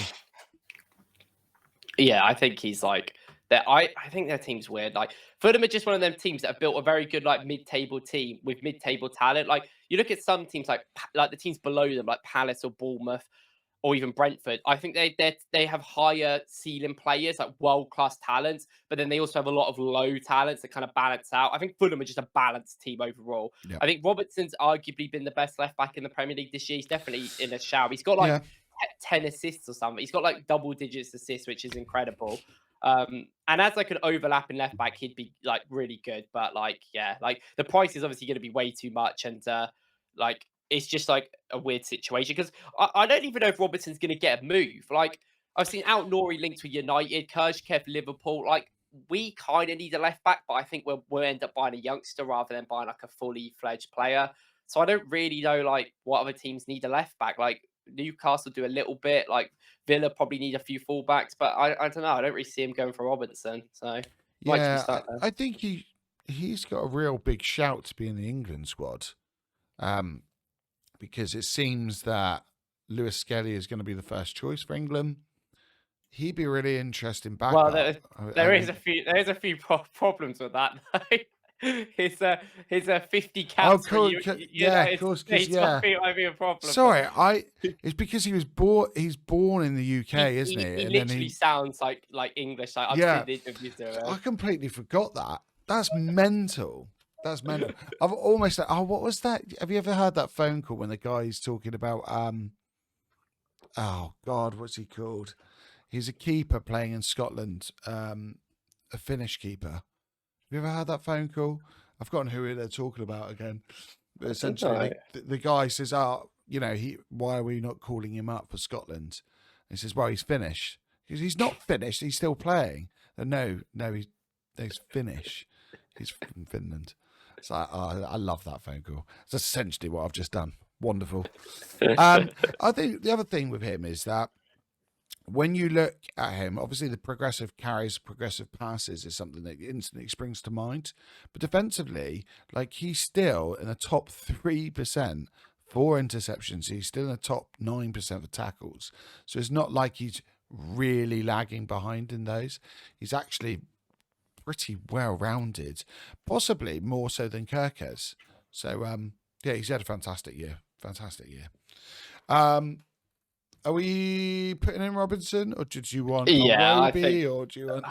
I don't. I genuinely don't really think anyone in their team else is like good. I've always been a fan of Sander Burge. Like, I know he's not the most fun player. He just kind of sits there and does a job and tackles a lot. But I always liked him. I liked him at Burnley. He was also an FM wonder kid. So if anyone knows, uh, but everyone else in their team is like, it is what it is. They got a great squad for them, but it's not really like great. Like, I really like Rodrigo. I think he's a really good backup player from mid-table Prem side, which is very Mhm. specific. But like, I love his movement. But yeah, I mean, everyone else in their team is just it is what it is. Yeah, yeah. Okay, we'll move on from Fulham after my horror show saying that he's British. Brentford. I think there's.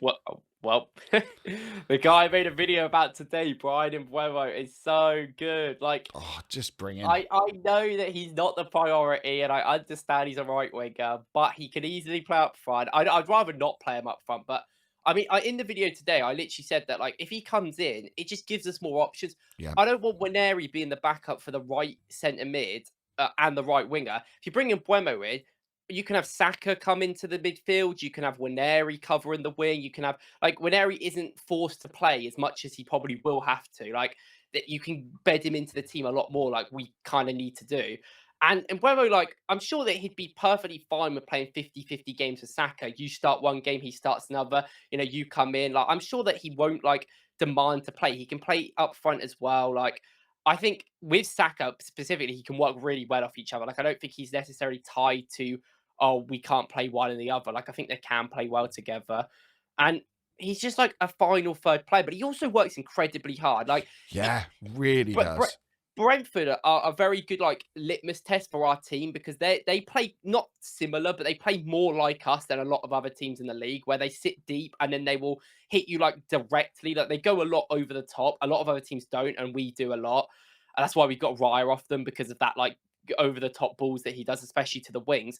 And it's one of the great ways that Mbuemo gets in a lot. You see it a lot. It's not even just the goalie, but it's their defense as well, where they switch the ball out to him, where he's stretched out the team and he's a 1v1. And it's like when he's in them positions, like we get in them positions a lot, but we're not able to execute. And when we do, we are able to create. And I think he'd just thrive in them positions. And Premier League proven. I mean, you look at his goals and assists this season, it is elite level. Like, I know that there's a few pens in there. He always does score a few pens. That is what it is.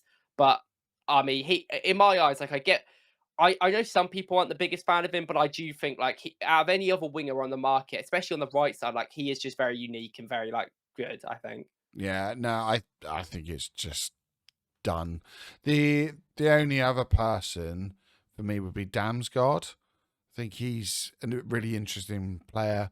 Do you know what? I just love the fact that he always looks terrified as well. There's just a look that he has when he has a vacant look. He just looks terrified, and that just makes me laugh. So maybe we just get him for the fun of that. I mean, But Dam's got like progressive he passing is yeah. I mean, his really creative good. numbers this year are like, I mean, the better turnaround that he had, that guy had arthritis and didn't Yeah, register a goal or assist for like 2 years, literally like in the league for 2 years. He didn't register one for ages. And now he's just turned up again, like that potential that we saw in the Euros when he scored that free kick against us. Like, it's great to see. Like, he's a great player. I think he's done really well. yeah, and like he's not actually that old. I think he's what 24, 25, around that.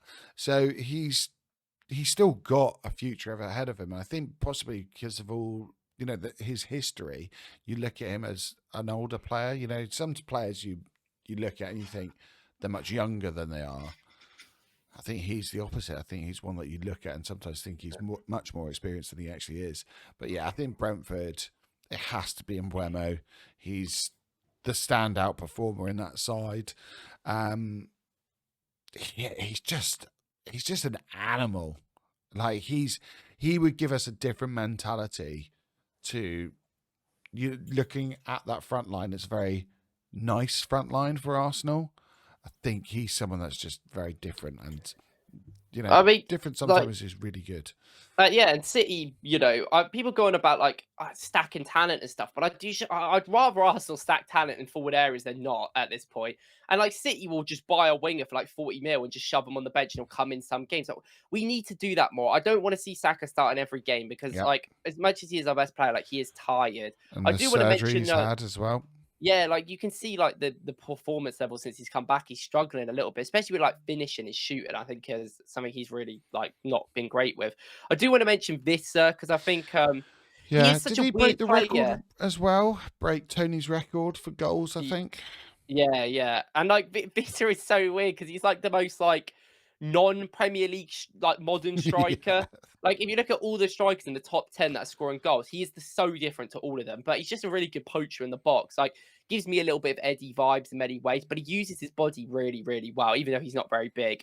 And Visser was also like he's another like when they signed him, his career kind of staled a bit at Laurent, but he was a talent. Like people like another thing, like on career mode, like back in the day, like FIFA 17, this guy was like, as an 18-year-old, like everyone was signing him. He was like a talent.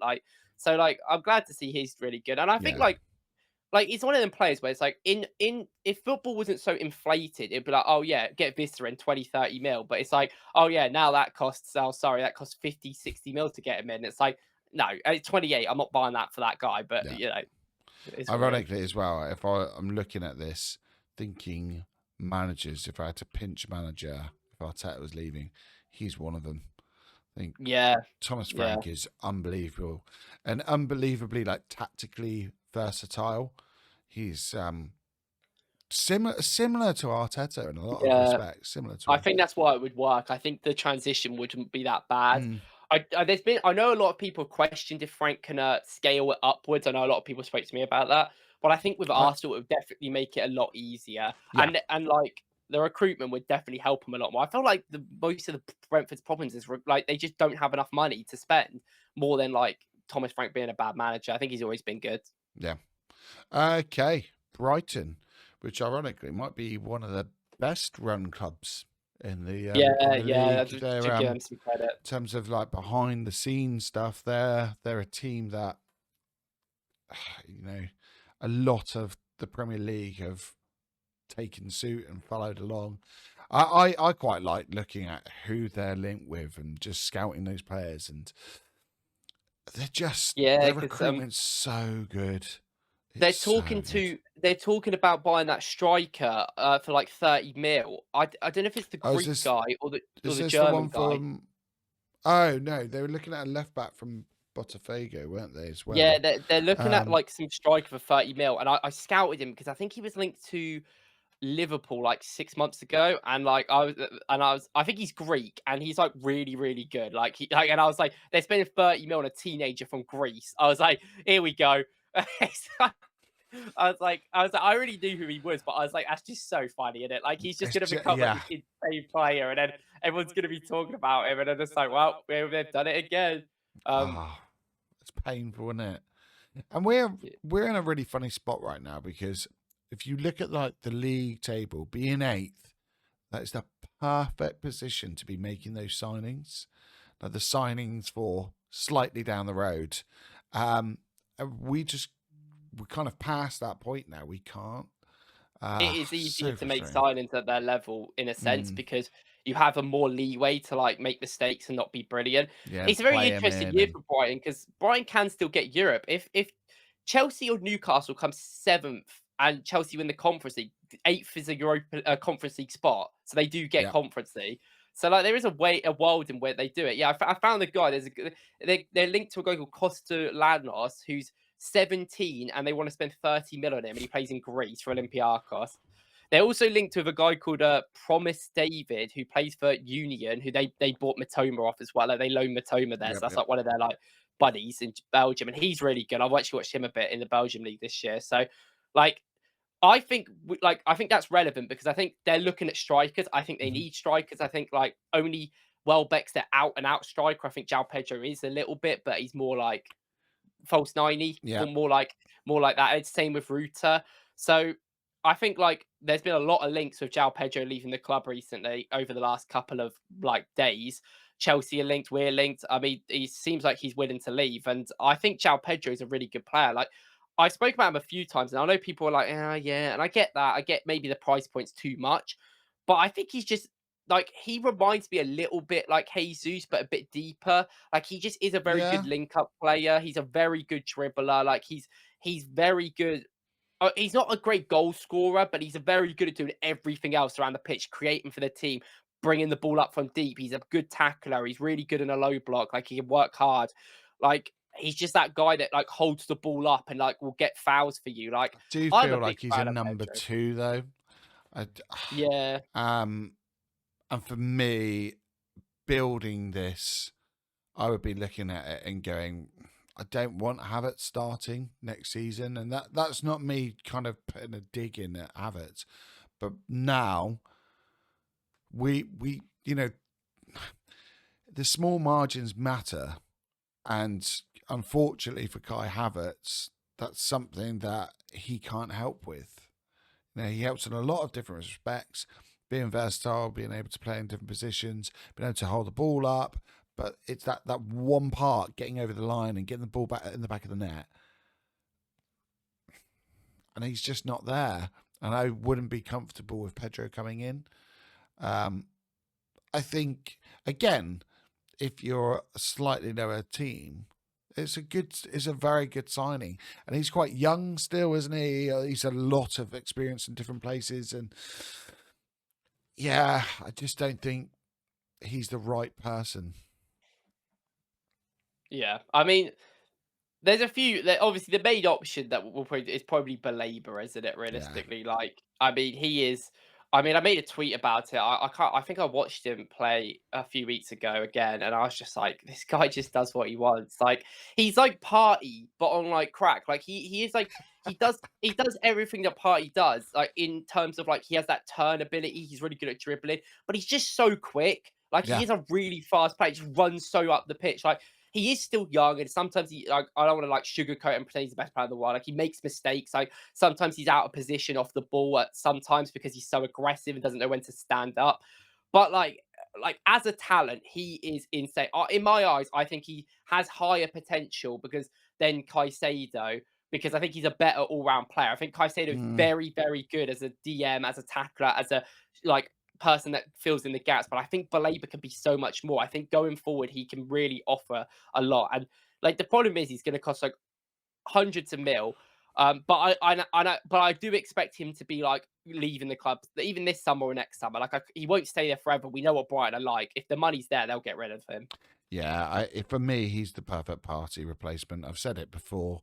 He would be on my dream signings this year. If we let Party go, he would be the perfect one. He's just he is the same kind of profile but upgraded. Less mistakes, younger, faster. Oh, we're just He's not so going to get good. him. I mean, Do you think him being left-footed is that going to be a problem in terms of like passing angles? I know he's not like yeah. particularly angle bias, but Well, the it good that might could be a actually help problem. us though, because if he's left-footed, he'll pass it down the left, hopefully more. And we Mm, don't really have like the problem is the team is we have so many left-footers, but they're all like I don't know. They work. They all like it's all associated to the right, so they all kind yeah, of just give it to the right, and that's why like we're so like weight heavy on the right. So maybe if he came in, that would actually like help us a little bit, like disper a little bit. I'm a big fan of Brighton. Like I think a lot of players that for Brighton play weird football. Even now, their manager's crazy. And I think their players are weird. I think some of them go dip in and out of form like a lot. But I think a lot of their like squad players are good enough to be squad players for Arsenal. We just don't see them because Brighton have this weird system of it's more almost like a mini Man City where they play yeah, players they low do. and then you never see them again and then they come back. Like Moda was a guy that was starting for Brighton like loads at the start of the season. I bet no one even knew he went to PSV in January. They just sold him. They just didn't care. No one cared. Like and like it just wasn't a big deal. Like and it wasn't a major thing. But like this is what I scouted Adingra last year, and Adingra hasn't played at all this season, barely. Like, he has 1,000 minutes in the league, and I knew this would happen as well because they got better wingers in Minters there. You know, they got Mitoma on the other side. So I Yeah. was just like, I like Adingra. He's a good dribbler. He's a good squad player. Like, if you could get 20 mil for Adingra, there's way worse backup wingers. Like, if that's what you wanted to do with a backup winger and you wanted to spend all your money on a striker and left winger, I wouldn't hate it. Like, he'd be fine. He's coming up. He'd be better than Nelson or Sterling. So Oh wow, yeah, 100%. Like Matoma is one that came up for me, and I thought quite versatile. He's like very two-footed, so he can get himself out of trouble sometimes as well. I quite like Matoma, but I think that it's probably passed like by about a year or two now, which is mad, isn't it? You know, within a couple of years, you go, right, missed opportunity. It's not the right one. But yeah, I think Belaber's the obvious one here. I'm just there looking is through the squad. there is a Espartinha. It's like the left back. Like, Yeah, I think he's pretty good. And yeah, I he think, is. like, for what we need, I think he would do a lot of what we need in the squad. I think I like there's players that are just like underappreciated. Like, I think Garuda next season is going to be incredible. That guy is a proper, really good attacking midfielder wing. He'd be great for us, but like, it is what it is. Like, he's never going to leave for now. Tarek Lamptey. So this Yeah, I is mean, he another one. Like fell off. Like, who were we talking earlier about? Ex Norwich right back. yeah, Max Aaron's. That's the one. Like similar story. You know, he had such a high ceiling. He would never fit in our team. He's far too small, Tarek Lamptey. But maybe we just, we just go in and we bring back to the club old Danny Welbeck. Just honestly, Maybe I'm not being serious. maybe we go and get Evan Ferguson in. Remember him? Like, Oh remember when my god, everyone wanted him? I mean, I really like 100 mil. yeah, I know. I do think like people give a lot of credit to Brian and they deserve it. But there is a few times where they keep players too long and then Yep. they just completely tank their value. Like the same happened with Lamptey. I mean, I think the same has happened with Matoma. Like Matoma might go to Bayern this year, and if they get good money out of that, fair enough. But he's 28, hasn't really like done much in the last year. He's had a poor season, I think. And like there's so many players that have so much talent that don't really like get to that level. Like Julio Enciso, I think my 4th ever YouTube video is about Enciso, and I love that guy. And they just like he just got injured, and then he came back and they never played him, and then he went to Ipswich and He's still got on Solly loan. Marcher. Yeah, I know Completely because he was forgot that. injured for like a year, and yeah, I mean it is like it is, and like some of their signings as well last year got loads of praise, like Ferdy Kadzaloglu, Mhm. Matthias Vifer, you know, Matt O'Reilly, and none of them have really like done anything Yeah. like that well. So like, but it's obviously one season. Like I wouldn't like judge it too much. So we are going for Blaber. I think that's pretty obvious on this. Um, oh, that'd be the dream. But it does seem like he'll be staying there another year. I wonder if it'll be the same similar story of a player they Uh, keep too long.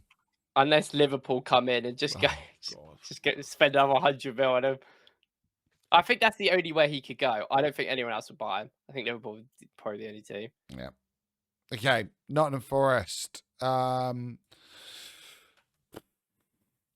I mean, looking at their team, for me, Morgan Gibbs White is the one that sticks out. Pretty obvious. I mean, yeah. Ironically, he does rate quite highly for interceptions, which is quite nice. But just in terms of power, he's really interesting individual. Apart from him, I mean, there's obviously Sells as a number 2, but I don't think we would get him as a number 2. Ola Aina, he's coming to the end of his contract as well, isn't he, this summer? I think he'll be on Yeah. a free. But, I mean, having said that, I was about to say we don't need him, but with the news of Timber having surgery, on a free, is I it think someone worth game? yeah, I don't hate it. I think he also seems like a really nice guy as well, which does Mm. go far. I think for me, I think Murillo is Zingaro, like is really up there. Like I think if you're talking about left centre backs, left-footed defenders, there's not many in the world. I mean, I may be a bit biased on my recent FM save. I signed Murillo for Hull, and he played for them for about a I year. see what's going on there. But he is actually like really good. He is like Gabriel, like a mini Gabriel. He's super aggressive. He's Do you actually think he can quite good in the scale up? yeah, Because I think so. I think he's only 22. He's super mm, young still, and I think like I actually think a lot of the problems they've had defensively is through like tiredness of him just playing. He's played like 3,000 minutes this season, and Milenkovic yeah, able to play even more. Like I think if they had reasonable backups, then I think you would be able to see their level a lot higher. And I think recently that's why he struggled a bit. But I think like if I'm thinking about defenders that are quite similar to Gabriel, not many, and also like he is like rogue. He is rogue. He's really is it rogue. just because he's Brazilian? So you're just going He just basically saying, picks basically, but he just like there's moments in Murillo's game where he picks the ball up and he just runs past half a goes, team. it just Uh, and, goes. and it is dribbling like for a centre back, like at the physical level, it's really good. Like it's very unique and he's very talented. Like I don't think you're going to find many defenders in the world like Murillo. Mm, He's not going to be cheap. He's like in my opinion, he's probably the most valued player in their squad, maybe other than Gibbs White. And I just think like probably never going to happen. But I think he's incredible. And I think for Arsenal, as someone that could rotate with Gabriel here and there, not obviously that much of a it's not that much of a necessity because of we've got Calafiori, we have Kivior at the moment, like, yeah. but like it's not the end of the world. I think Gibbs White for Arsenal would be awful. I just don't like. I don't know, man. Like I read what some people say about Gibbs White, and they're like he would be the guy that Arsenal needs to take him to the next level. And I'm just like, No, I, d- I mean, I don't see him as a 10 though. I think he's an 8, and I think we yeah, just have the same problems as Odegaard. Like he's linked to City right now, and I've been pretty high on that because if that City play him as an 8, I think it's great. He's really good. He works really hard. He's great in like working in a block. He's really good at demanding a lot from his team, like an Odegaard, and getting players in the right position. And he's really good on that counter for the direct approach. But I don't think as a 10, he's like out and out on the ball, going to create a lot, like in a team that has the ball all the time. I think. no, I agree with you. I was just looking at him. Sorry, excuse me. I was looking at him simply because the makeup of our squad, I'm not very happy with Marino carrying. I think he's very good at certain things, but at some points he looks quite maybe ponderous is a bit harsh. But we saw recently with the with red card that he received, he's not great in receiving in those areas. And I just think maybe if Declan Rice needs some rest, he's someone that you could bring in instead of Marino and ask him to kind of be able to carry the ball in a similar way. He's not got a final ball.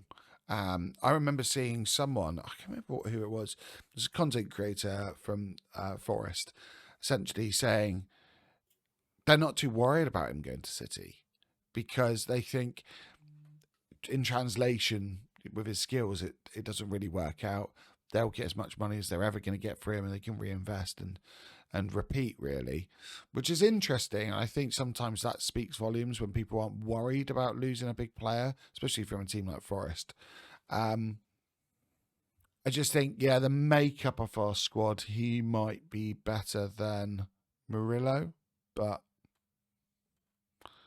Yeah, I yeah, think I think we do need carriers in the midfield. And I don't know if I can be asked to wait for Winery to like physically be there or Dowman to come into the squad. Like I've been quite adamant that I just think we should get someone in. So there's always that price point. I think the I big mean, problem with how much Gibbs are White, they asking for? well, It's they something spent crazy, isn't it? but the thing is, they have to because they spent 40 mil on him, like when they bought him. And when they did that, I was just like, well, he's even gonna be amazing, and then they're gonna charge loads, or that's just gonna be an absolute like flop.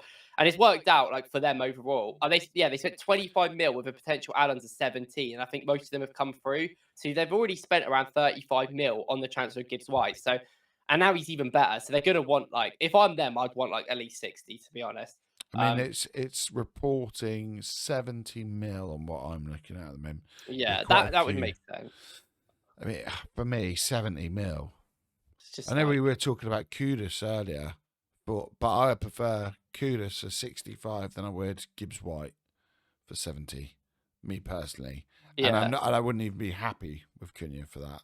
And it's Um, like, Eze, I think, is, like, cheaper than that, and I think yeah. Eze would be better, to How be much do you think honest. Eze would be? Like 50, 60? Like 55 mil. I think that was, like, what it was quoted before, like, around 55, 60 mil. I mean, Gibbs White is right-footed, so that does, Do we go get me Gibbs White or Murillo? Which one? Go on, you we'll choose. go we'll go Morello. Okay. We'll put another defender in, we ain't got many. Is he double? I don't know if he's. Yeah, I think that's Yeah, right. I think that's right. Let's go. Oh, I hate Villa. I hate Villa so much. Do not like Villa. I don't like their fans either. It's funny, isn't it? I think you get these little rivalries for like a few years. Like, I always remember like Stoke being one, and Villa and Newcastle seem to be the two teams now that like I just don't like. Like I don't like playing either. Probably because they've got a couple over us, but there's something that there's like a venom to those fixtures now, which is really Yeah, interesting. it's just how they play, isn't it? Like both teams are so like we are a bit of a scammy team. Like I will say, Arsenal aren't exactly like we play pure football, but these two teams are as well, and they have no like realization. Like we played Newcastle last week, and all their fans are talking about us cheating. It's like your whole game plan is to kick us, and then as soon as anyone retaliates, you jump on the floor. So like when we do it against them, it's like surely there needs to be some realization that like that is how you play football. You've done it all year in the last 3 years. I don't have an issue if that's how they want to play, but I hate it when like people aren't like objective and they don't look at things like that. They go, "Oh yeah, well Arsenal just doing this." It's like, come on, guys. Like I watched an Ipswich fan when we played them say that as well, and it's like your guy kicked us in the back of the shin and he got red card. That is on you. Like, what do you mean? Like, why are we getting the blame for like jumping on the floor a few times when your team are kicking us? Yeah, Like there needs to be some sort of realization, man. Like some of these fans are so stupid sometimes. I mean Martinez as well. He's just gone further and further and further down in like respect levels for me. I think when he left, he could have left and done it in a manner which was, I don't know, it would have left him in high regards with Arsenal fans. And I think a lot of people looked at him leaving as a mistake and said, and quite, I guess, quite rightly, because originally it was Leno that we said, you've got to keep going and compete. We can't give you that number one shirt. They both ended up leaving. So I can understand people being really annoyed about the move. But the way he's gone about things since, like he always talks about Arsenal, which I think number one. I understand him being a bit salty about the whole situation, but nevertheless, like the attitude hasn't been great. And then he's just continued that in loads and loads of other competitions and just antics. I think sometimes, he loves being centre of attention. And I think there's like a difference Yeah. because look at another ex-Arsenal player in Ramsdale. Ramsdale loves being on the wind-up, but I don't think he ever like oversteps the mark. Maybe it's like a cultural thing. I mean, But the best example is probably Leno. Like Leno is like always respectful about Arsenal, and if anything, Leno got way more screwed over than Martinez ever did for yeah, Arsenal. Like I get that people have their feelings towards certain things, but like there never seems to be a give or take with anything. Like when I look at a situation, I just go, well, like I'm annoyed, but I can understand like why this has happened, and like ultimately, like you just have to move on. Martinez was at the club for 8 years or 9 years, and we let him stay. Like he could have just been thrown out to some second division team in Argentina. No one would have ever heard of him again. But we kept with him all them years and let him grow within our squad. There's not many other teams that are having a goalkeeper just sit in their ranks for years. And no, we eventually, when we got the injury to Leno, we gave him the opportunity. He earned that opportunity. He did really well in the games that he played. Won us the cup, cool, crying and everything when he did it. It was like, oh, great moment. And then he knew that, like, ultimately, you weren't our number one. We had Leno. Like, that was the plan. Like, everyone at the time was discussing who should be our number one, who should be number one. But ultimately, even then, Arteta came in later and he didn't even want either of them. He doesn't want a goalkeeper that's just a shot saving yeah, goalkeeper. He wants a ball to feet one. So it was never going to work. Surely he understands that's just how business is. Like, why is he so salty about it? We gave him a career. We gave him an FA Cup win. Like, I don't understand what Arsenal have ever done to him. Like, wrong. Like, there are so many other people in the Arsenal Football Club who have left the club who have a way more right to be frustrated than he does. And I just don't get it. And he's arrogant. It's all about him all the time. Yeah. And every analyst that I speak to hates him because ultimately, like, the perception of fans is that he's the best keeper in the world because he was great in the World Cup. He's always been awful. He's never been a top 10 keeper in the Prem, and he's definitely no way. He's a top. Ooh, He's a top 10. going in. He's a top 20 keeper in Europe, top 30 keeper in Europe right now. Like, he is not good enough. No wonder Villa are getting rid of him this summer. Like, it looks like they are. He's awful. I have no respect for that guy at all. I love it, mate. I love these sessions. I love it. Okay, let's go for our players. I mean, do we address the elephant in the room? That is Ollie Watkins. Oh yeah, I forgot about him. Oh, It's a weird one, isn't it? Because like I've been so adamant that like I think Watkins is a step back for the project. Is the project like ultimately is it that important anymore? Do we need to win? Yes, we do, obviously. But I don't want like I think the problem I see with Watkins is if we buy him now, the price 35, let's say 35 mil, where it's like I think that's a safe price. I think yep. 35, 40 mil add-ons. That's a safe price that you would probably pay for Watkins. He is going to give you like you would expect great performances now. He's really pressing. Villa don't even play pressing forwards anymore, like they didn't for the last 6 months. That's why he's barely played. So he hasn't really worked with them, and he would work a lot with us. His pressing's really good. He's great off the ball. He works really hard. He's Yep. really good from tight angles as well, which is great. Yeah, shooting But from wide areas. like he's just like he's 29 and 144 days old. So he's 30 this year, basically. Yep. So how long is he going to be good for, and how long are we gonna just have to be in the market again for another striker? Like, if we get Sesko in, it's not perfect. He's not going to be brilliant next year, but at least means if he develops, we have a player there for 5 years in the future or 6 years where we don't have to worry about buying a striker. We've seen how bad the striker market is in the last couple of years. It hasn't been great. The only good strikers in the world want 400k a week because they know they're the only good ones, and it's impossible to get them. So, like, if we buy Watkins, we're going to have to buy another striker in next year or even the year after. Like, it'll have to be within the next 2 seasons, realistically, unless Watkins is scoring 30 goals a season, which, I mean, this season, finishing-wise, he's been awful. It has been an off year for him, but at his age, do we know if that's just regression or an off year or, like, what is that, like, certain levels? And I don't mind getting Watkins in if the whole plan is that you want to get a Rodrigo and a Buemo in and spend your money on the wingers. But if it's just like get a Watkins in and then we'll get a Williams in, it's just like I'd rather just have a Sesko. Like, I don't know. Yeah, no, I'm with you. I did tier rankings the other day about strikers that we've been linked to, and I just put them in a meh section. Just, I mean, it's a very nothing signing, and I don't mean that in a disrespectful way. What I mean is, if I'm looking at dream signing, it is Isak. The next one down in terms of who I think would fit really well with our team and the way we play is Osimhen. We're not linked to him at all. Then you've got Gyökeres and Sesko for me. That would be good signings, and I can understand for both. Gyökeres has got a goal-scoring pedigree, regardless of the league it's in. I mean, Champions League as well, he's done very well in. Internationally, he does very well in, so I can understand it.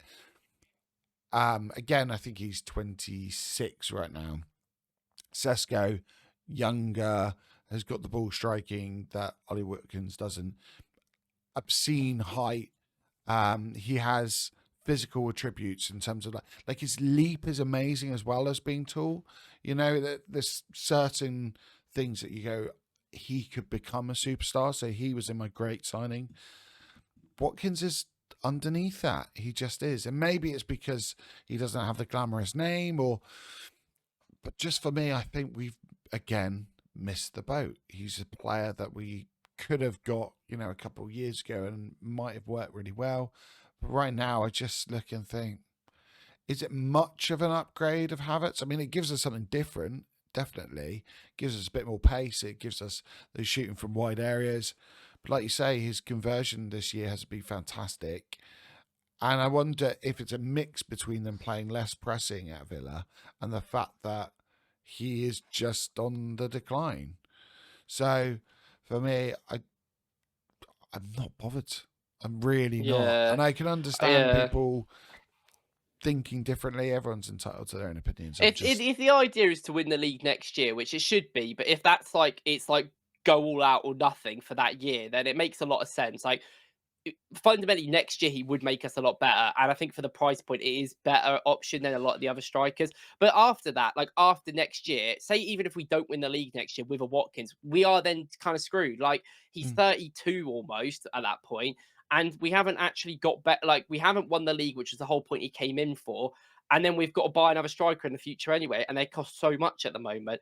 So it's like it's risky. Like, I don't hate it if you're like the idea is to win the league next year, but it's so risky. And like I said, if he comes in with two good wingers, like two class wingers, like an Embuemo or like a Semenyo or anyone else on the left, like I don't mind it as much. Or even like an attacking midfielder, like a Shabby Simmons and a Williams, and they come in and then you get a cheaper yeah, striker. yeah. I don't mind it. Like if the money is distributed in other ways in the attack, I'm not going to hate it. But it's like I don't know. We shouldn't like 35 to 40 mil is still not cheap money for someone this age, like at the end of the day. And um it's just a weird situation. But Villa do need to sell. So Yeah. before the thing. And I was going through their squad the other day and I was like, who would they actually be willing to sell who they could get money for? And I was like, there's not many players within their squad. There's a few players like Ramsey. I think Kamara could be one. But I was like, if you came in for 30, 35 mil for Watkins, I'm sure that they'll just be like, yeah, it's probably time he I leaves. mean, we're talking about his age and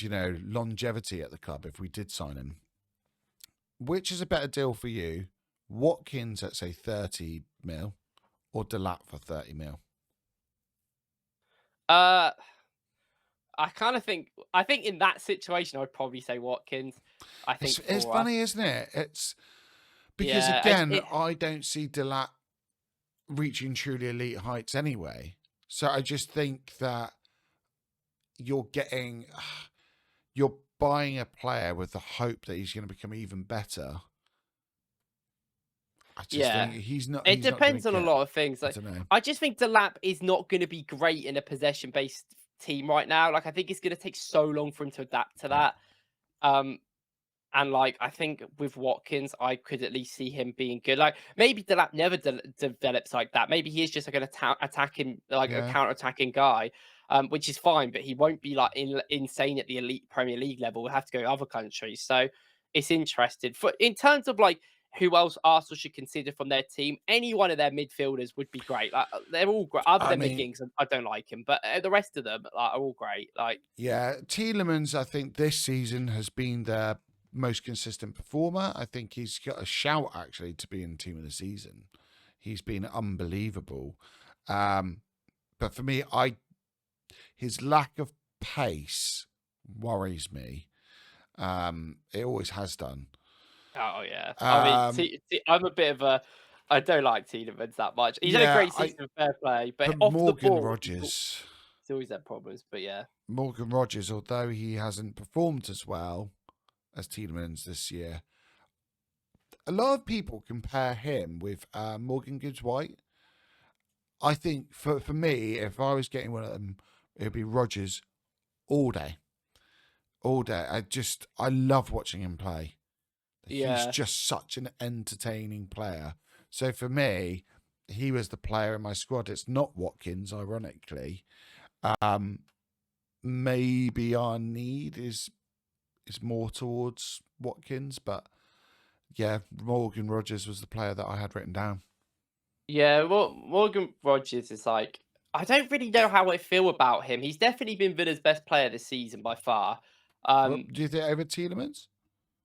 Yeah, yeah, I do. I Ooh. do think so. I don't know. I'm a bit negative on Tielemans. I think that like on the ball he's incredible. I think off the ball there's still problems there, and I think he Yeah. gets helped a lot. But I like he's been good. But every time I watch him, he doesn't play well. But I know he's been good. But I mean, the problem is with Rodgers is like I feel like it's a little bit of tactical bias is the reason why he's really good. Like I think he is insane for this squad because he plays such a specific role, which Hmm. most of the time revolves on just him picking the ball up in space and running. Running. And Yeah. I think he just won't get that at any other club. And I don't think he's bad, but I don't know what he is. Like, is that all he is? Is he a progressive player? Like, he creates a decent amount per game, but he's not like an out and out goal scorer. He's not really like like he scores like well, that's a bit unfair, but he scores like a decent amount. But I just like with him as a player, he just really confuses me. Like he's a great dribbler, he's a great take on plays, really good with pace and running through.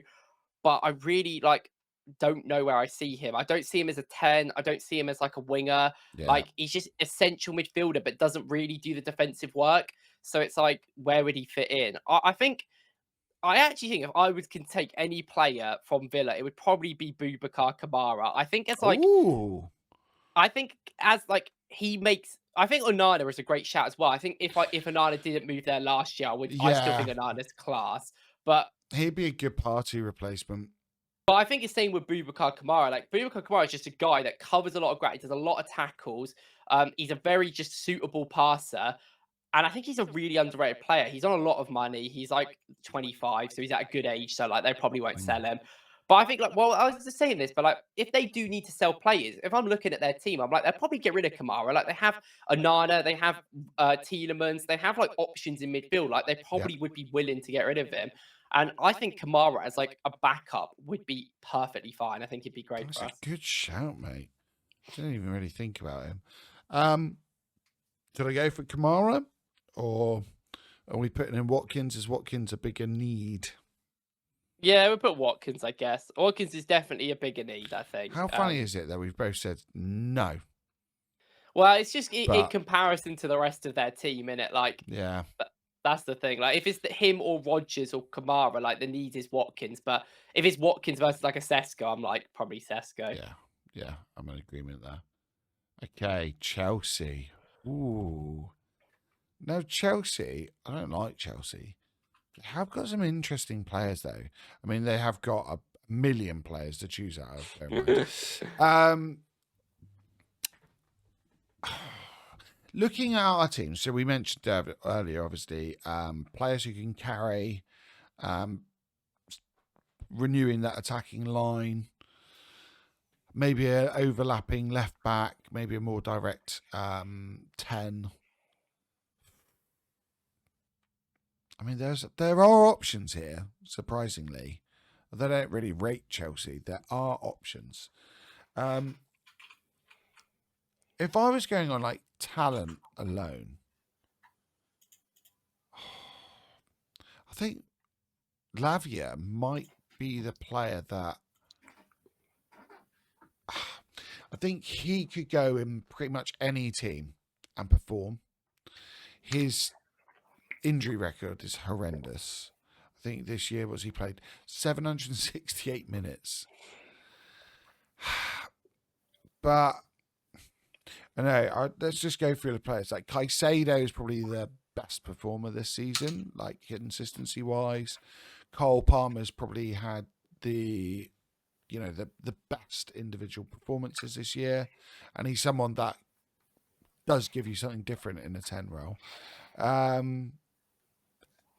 Enzo, not for me. Oh, Like, I don't like Enzo really. like There's a few players that they have that are really interesting. I think like Mikhailo uh, Mudryk. I was looking at him because he's on the playing time for 100 minutes, obviously, because he's had all that like injury dope and stuff. So Mm, we haven't seen him in so long, and I was just like, I forgot he existed. Um, yeah, they've got some good players, man. Chelsea are like, I like they're one of them teams where I'm like they have stacked talent and it has problems, but there is so many. The reason why they're bad is not because of the players. Like in my eyes, they not every player's perfect. There is some issues with some of the players they've bought, especially going forward. But I think like overall, I look at some of their players and I'm like they are class. Like obviously taking Strasbourg into an extent. I mean, half of Chelsea's good players play for Strasbourg, so yeah. um, but obviously, Andre Santos is like he's been linked with us. Brilliant midfielder. He'd be so good for us. He just does everything. I mean, like he's such a progressive player. He's physical. He needs to be. Like Yeah. I really do like him. Just would they ever sell to us? I think they. I think they would. Like, I think like Chelsea have sold in the past, and I think they have showed that they are willing to sell anyone that is not really in their team, like at all. Like they sold Sterling to us just because they were like, we can't be asked. Like they're a weird team, and like the Chalobah was their best defender last year. Their best defender coming into this season, and they loaned him to Palace when he didn't want to go, and then he loved it at Palace, and then they recalled him when he didn't want to come back, and then like the poor guy. I'm like, they're just taking a mess. I think if there's one player that I would want to sign, I really like. I will just admit, I really like Madueke. I've always been a fan of Madueke. Like, I Yep. think he is class. I think he's really good. But the one player that I would love for them is Joshua Achipong. I think that Oh, it's a good guy is shout, guy defender. is one of the best young centre backs in Europe, and he just doesn't get played because he's at Chelsea. As a left centre back, as a left-footed player, he is so good. He's an incredible passer, so comfortable on the ball, which you don't get a lot from young players. He can take anyone on. He's like he is one of them players that like you look at him, he doesn't play a lot, but you know he has the quality to play at a high like Mm. team. Like some defenders are really good at lower teams because they're great at tackling or whatever. They're not great on the ball. They're not great at He tempo is control. great passing. Yeah, and it's like the same with Dean Howson. That's why everyone wants Dean Howson because he's so good like on these things. And actually, Pom is like obviously he's not played professional football like senior level that much, but like he is incredible. Like he really should be. Like if he played for Arsenal, I would happily have him as our left centre back substitute and put Calafiori out of the left back with Miles. Like, I would happily have that. He is really, really talented. It's a really good shout. I mean, I was looking and ironically, so although I said like Lavia talent wise, I think he's fantastic. For me, Caicedo's the one. It's almost like the one that got away. But I look at him and his ability to play at right back instead of Party. So when Party's had to play right back, I would have felt far more comfortable if we had Caicedo there, which says a lot. He's able to just eat up ground. You know, he covers so much space. I would love to see him alongside Declan Rice, see what that looks like. Might not be the most functional, but it would just be interesting to have two players that just cover ground, read the game so well. So for me, that's who I had down. But I mean, the chances of us ever getting him are, slim to none. So maybe you are right. I Just honestly looking think at in their team, we could probably rule off Arsenal ever signing like Cucurella, Palmer, Caicedo, and Colwill, and then maybe Enzo. And everyone else, I think Chelsea would be just happy to sell if they're not playing. Like, they're just so weird. Like, they have so many insane talents, and they'll just happily get rid of would you them. take Like, Neto on the left?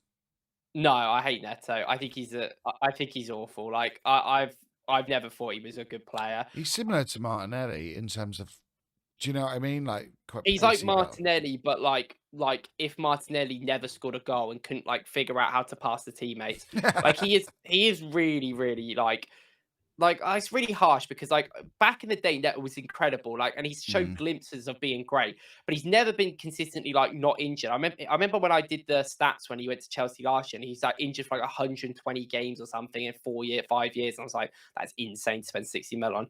But he just doesn't really do anything. Like he just carries the ball in space and that is kind of yeah. it. He can't take players on. He's quick, but he's not strong. He's not really good at like crossing or creating. Like he is like a fundamentally like flawed player, and I think like I think this year is like one of the like, highest appearance league seasons he's had. Ironically, I know yeah, he's had over 30, but that worries me that he's had a proper season now and has not shown the consistency.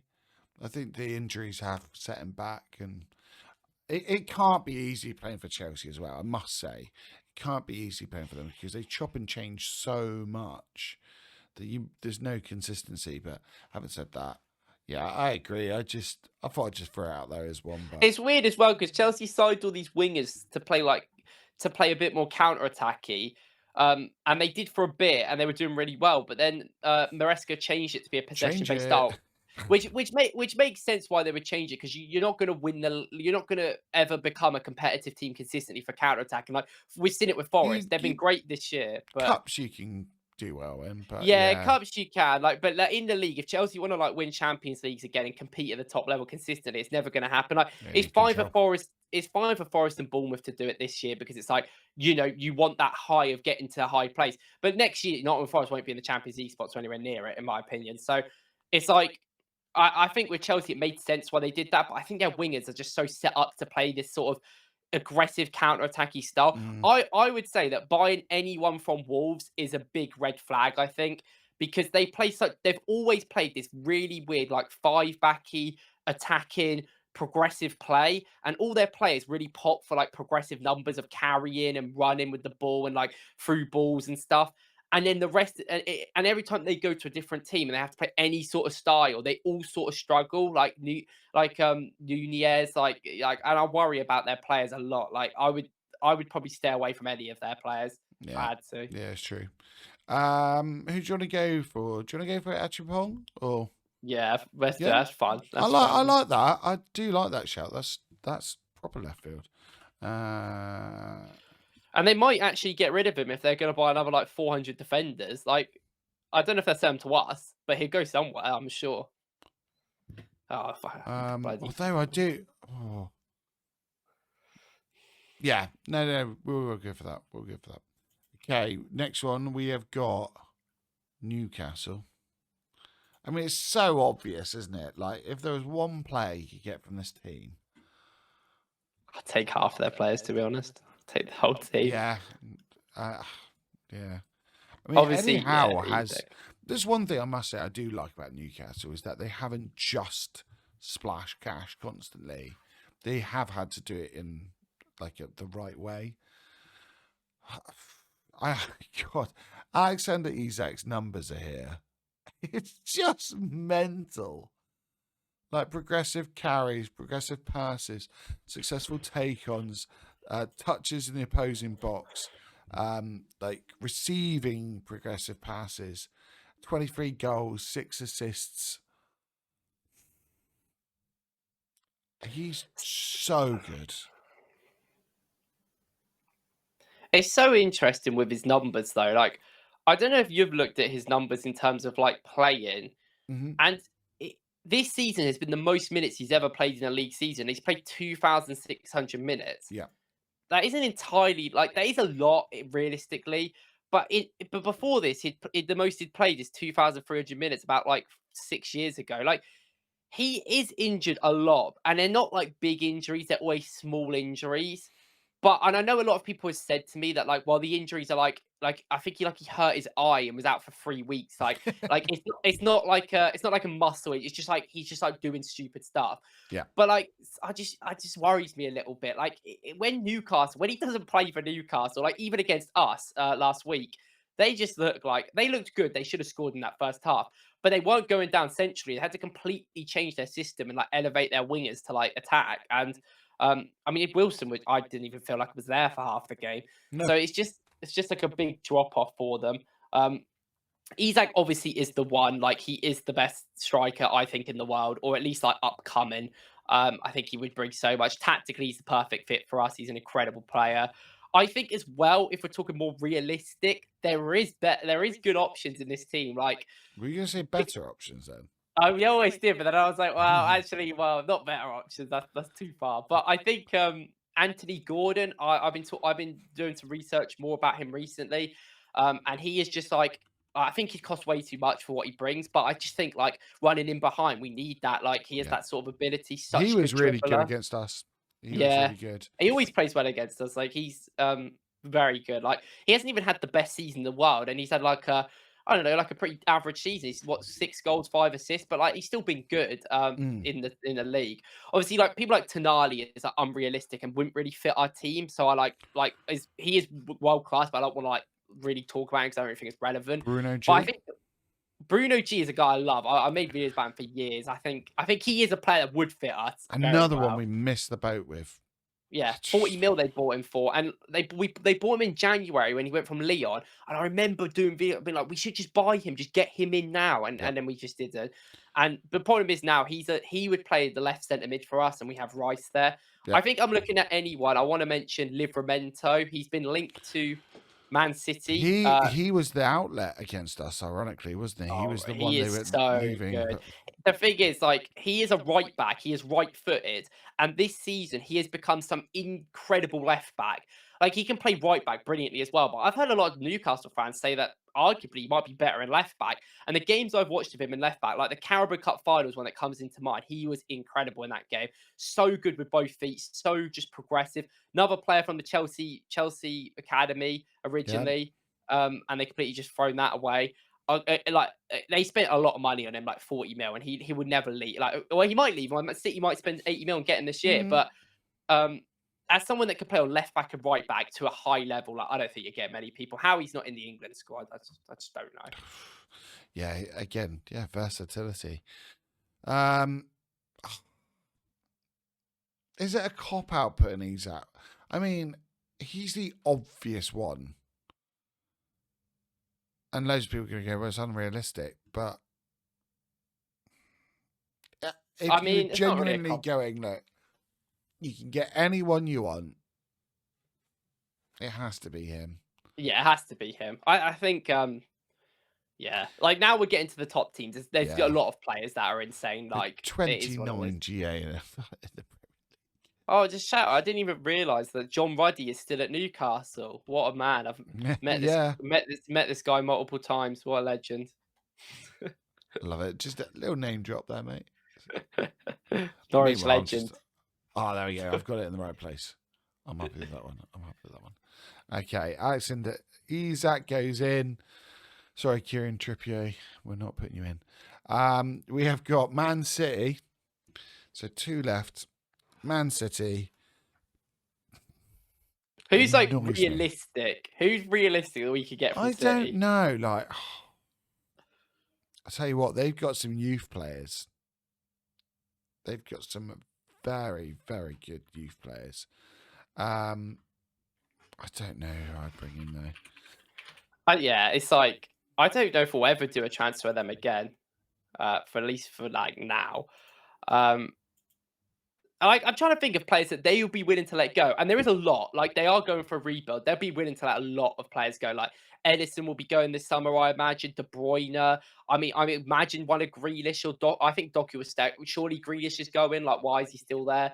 Walker, maybe Ake, like maybe Akanji. Like, is he going Yeah. to stay? Like there is options of players that might leave. Like John Stones. I mean, people liked like he's played Mm, 500 minutes this season, and I know he did that whole like DM centre back weird role that Pep created for him really well. And I know a lot of people last summer. I think he was linked to Arsenal like ages ago. Like I think it was like a year ago now with like maybe like a little swap deal with Ben White. It was like probably like not real rumors, but it was definitely like spoke about. yeah. And at the time I was like, probably not. But I was like, John Stones is like a fine player. There's just like the problem with their team is like City are just not good. Like they're just not a good team. Like it's so crazy to think that we're talking about like the team that have won the Premier League this many times in a row, and they're just not. I don't look at them and go like they lost to Crystal Palace in the final, and I just was like, oh okay. Like they brought on a youngster, a Chevier, for his debut. He has been there since January. I made a video about him in January, being like, "This guy's the De Bruyne replacement. You need to play him. Brilliant in tight spaces." And they didn't play him. And then they bring him on in the final. He had 4 shots in 10 minutes. And I'm like, "Why is this guy not played?" Like, Yeah, I think they I really have to start leaning into it more, but they just never do. I think it's the one problem. I mean, the pressure on that club to succeed is massive. So I do understand it, but the Vert's going to Liverpool as well. Like, what I mean, I know that Man City are linked with Tajani Reinders and Gibbs White, and I Cambiasso, but like that's just like they need that. What is going on with their team? What is going on with City? I never thought I'd see City like they've just been bad. They've been bad from a yeah, recruitment standpoint in the last couple of years. The team dynamics are very confusing. I think Pep's lost his mind. And I don't even know what they're trying to do. Like, I watch their games and I'm like, oh, I get it. They play in tight areas like they used to and they got quick passing, but they don't really do anything. Like, I don't know. no, Like, I mean, they're a weird team and they deserve to be ridiculed as well, because I said this on Twitter. I was like, everyone's going on about how they're a serious club because they're already linked to Reinders or Gibbs White or Verts or whatever, but that's not happening. And I was like, how are they a serious club? They just throw money at the wall, and usually when it's good, when they've spent money well, I'll give them credit, but they haven't in the last year and a No. half. And their January signings, barring Marmoush, have been awful. They spent 35 mil on the centre back who's come in, Victor Ruiz, and he's played 1 minute. So like, what's the point? They spent 50 mil on Kushinov, and he played all And he them had a really. disaster debut. And then he was really good for like 5 games, like incredible, like their best player. And then they just stopped playing him. He hasn't played since. He's played 500 minutes. They signed Nico Gonzalez, who was supposed to come in as the Rodri replacement and then future going to be that left eight. But, he's not good enough to play DM, so they haven't They've bothered. kind of And they're abandoned buying a that. left eight. Yeah, like, what are they doing? They're such a weird. I think Pep's lost his mind. Yeah, it's so bizarre because they were so well run. Like, so well run. Everything. There was like a clear plan, a clear connection between all the transfers and what Pep was doing. And now it's just a bit of a mess. And I don't know what it is. It's that 200 million in January is mental. I still cannot get my head round just that the plan. I just don't understand it. Marmoush is a player that I had written down. Like, I love him. I think he's a fantastic player. Dead balls. He's got a specialist kind of goal, if that makes sense. Like, he's very good, like in one particular area when he's shooting, and I like that in players sometimes. Apart from him, I don't understand it. I just really don't understand it. Especially when you look and you go, right, what's our key problems? Probably physicality, moving and transition, and our midfield right now with Rodri out and De Bruyne leaving. We've got to sort that out. And they don't. Well, I thought they were addressing it, but they haven't really addressed it. It's just really bizarre. The whole situation's odd. Yeah, I mean, right. The thing is, Reinders and Gibbs White give you that like physicality, and they're going to run a lot. But then who's going to create? Then you've lost your main creator. Like it, and also what does that do for people like Foden? Like, is he like? I get like with City, it's never really a problem. Everyone rotates, but I just I don't get it. And like Marmoush is really good, and I actually think he has weaknesses in his game, but I actually think his weaknesses allow him to be a lot more of a freedom player. Like he isn't very good, I think, as in, like, if you want to put him in a specific system and he has to defend, has to do all this. Yeah. But if you just let him kind of have a little bit of freedom to come into the center and stuff, like the goal he scored the other day was incredible. And like he's one of them X factor players where, like, okay, you're not refined, but you do something. Like, people criticize Doku, and Doku has no end product, but he takes on like 12 people a game, and he's like one of the best dribblers in the world. Like, at least he's good at something. Like, that will help teams in certain situations, and we need that as a club. Like, we need players that just have that one specialty thing that they can come on and bring that into the game. And it would have been, Mami should have always been great for Arsenal, I think. I mean, I had a look through their team in terms of like players and who we can get. Like you say, I don't know if we ever deal with them again. We could probably get De Bruyne. Like if we want to pay stupid money. And to be fair, I would take him. I would, depending on wages. That is. It's so hard with me. I've watched him this year, and it's just been like a shell of himself. Like, there has he been did play really well in the cup final, though. Like, his passing in that game was, I thought, like, I saw people give him like criticizing him. I was like, that's his best game he's played in like 3 months. You just go, look, we're bringing you in and set your stall out early doors and say you're playing 5 minutes of each game. Like, that is it. We are bringing you on to make a difference and then leave. Like, that's all we're expecting of you. We don't expect you to be fit all season. We don't, Odegaard is still going to be leading this team. I don't think you worry. I think it's fine then. But the one player I've got is Ryan McAdoo. Or Makaidu, I think it is, possibly. Real young player, can play right across the line in terms of like both wings, attacking mid. He's in the under 23s, and I just think he's a player that you could possibly get out of the club. They're not very, they haven't stopped these moves in the past. You look at like Cole Palmer leaving or Sancho leaving, and etc. etc. I think that's the only route you could really go down and get a City player off right now in Arsenal's position. For the under 18s, he's got 12 goals, 4 assists in 25 games. In the youth league, 9 games, 3 goals, 3 assists. I mean, it might not be translatable from youth football up until the senior side. However, he is extremely talented, and I think he could be someone that you add to the squad, and you think later down the line he is going to become a very good player. He's the only one I can see as like a real realistic signing as opposed to De Bruyne. Well, yeah, like I mean, maybe James McAtee is not a bad option. Like Yeah, I've yeah. seen a lot of people talk about him going to like a Chelsea or a United and stuff because it's like City have been quite willing to let go of him. Like I wonder if um he'll fetch a big fee like Palmer did though, for someone who's got such little experience. maybe, but he is a lot old. He's like a bit older than what Palmer Mm, was. He's like 22 and he has actually played a lot of like professional football. Like obviously he played for Sheffield for like a while, yeah. for 2 years. So maybe he's been linked to Leverkusen, and it's one of them situations where I just see him going to Leverkusen. I mean, Leverkusen are apparently getting Eric Ten Hag in, so maybe that will change my opinion.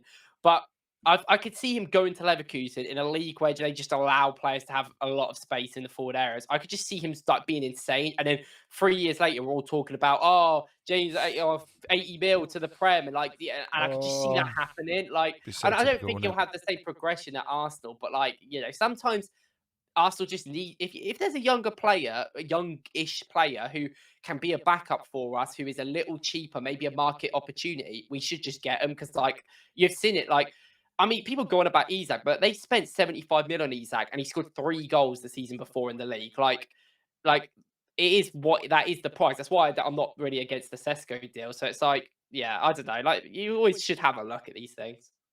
Who are we going for though? I mean, really, if you're getting anyone, I think in our needs. Oh, who would is Haaland the obvious? Like, do you know what I mean? Obvious upgrade is a Marmouche. I don't know. Yeah, it probably is Haaland. I think he'd work really well in our team. I think he could work well. Like, Isn't I it think mad? Like I on a could see it. down year, he's got 21 goals. Isn't that Yeah. like mad that we look and we go, oh, he's not been great this season. He's still just bagging goals His constantly. XG is 21 exactly as well. That is insane. He's exactly got his XG. Like I wonder how he'll perform with no De Bruyne at all. I think he'll be fine, but it does worry me that that was almost like this cheat code of De Bruyne to Haaland, and there you go. That's that bailed us out. That's fine. Um, Well, that's the thing with like if they do get Gibbs White in, the one thing Gibbs White is good at is actually crossing. Like mm, he's a quite an elite crosser. Like he's not brilliant at like creative overall. Like he's really good, but he's not like elite. But like crossing, he's really good at. So he could like help there as well.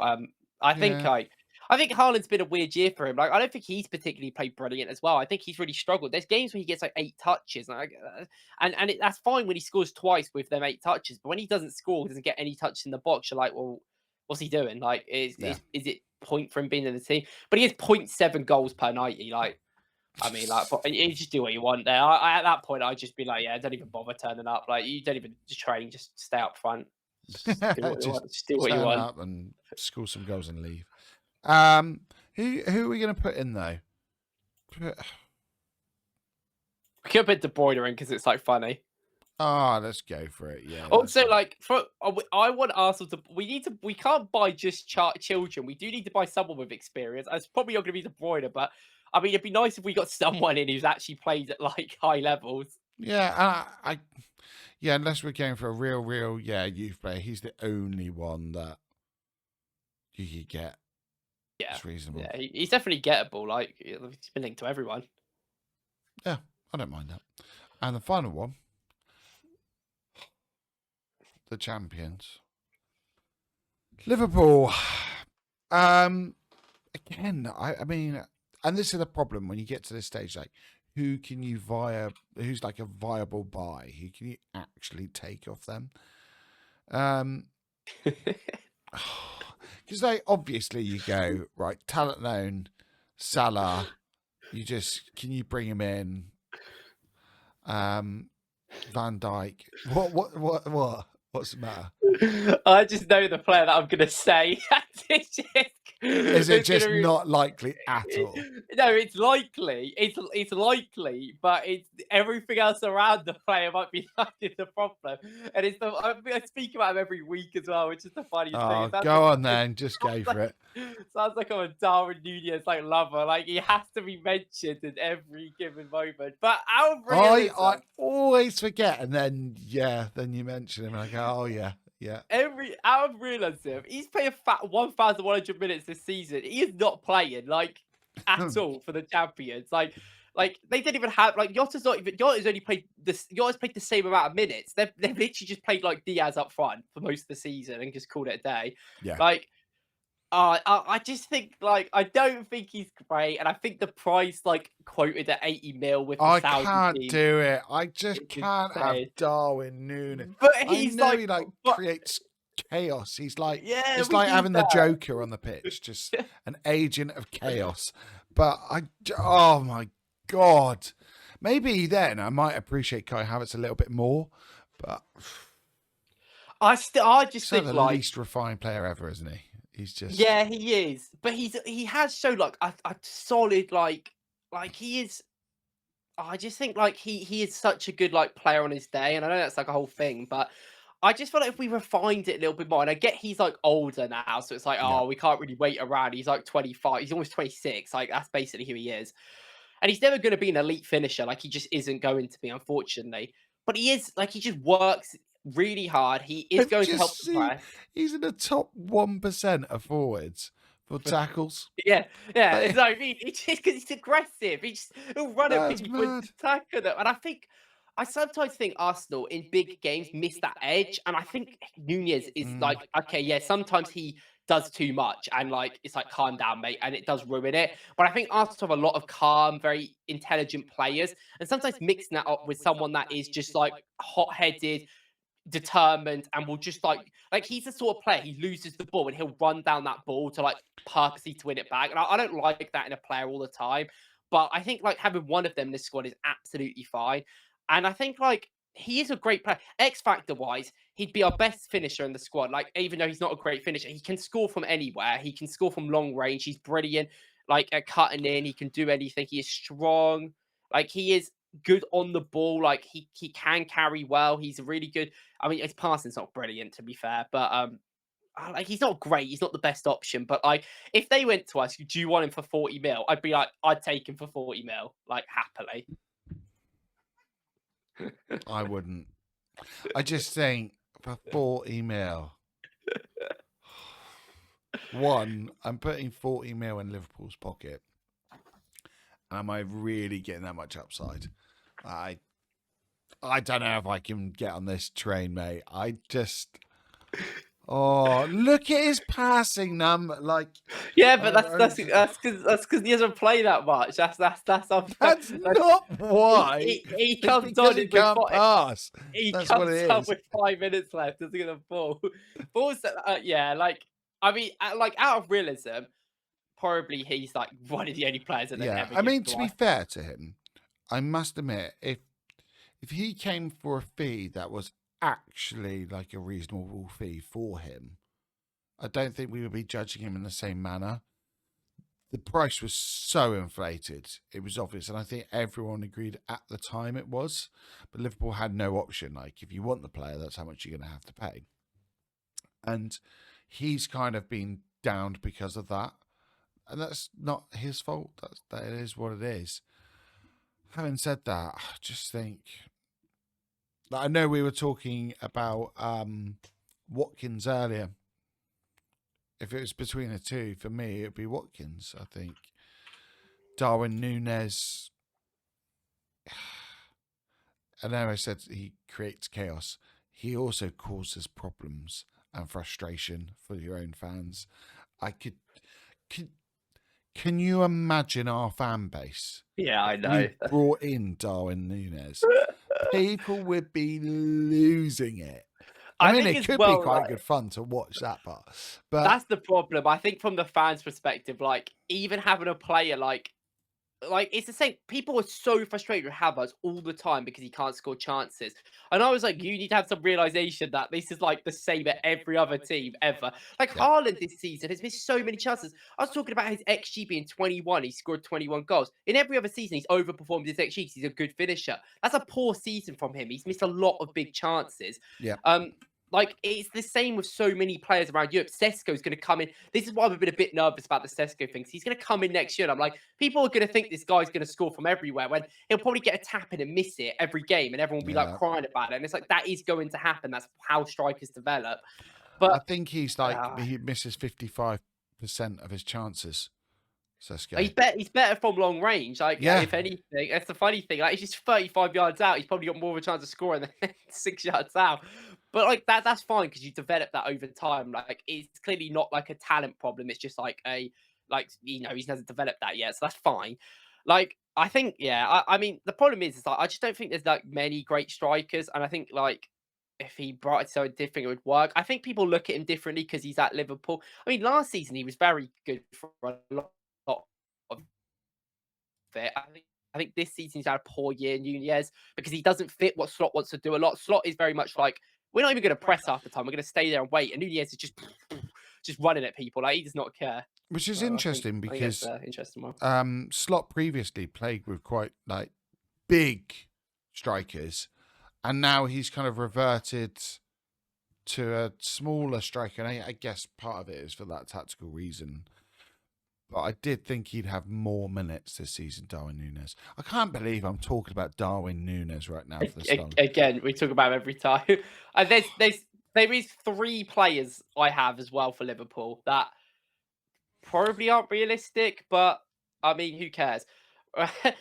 One of them is Stefan Bajcetic, who Hmm. was like the DM that everyone loved because he came through at 18 and then got injured and then no one ever saw him again.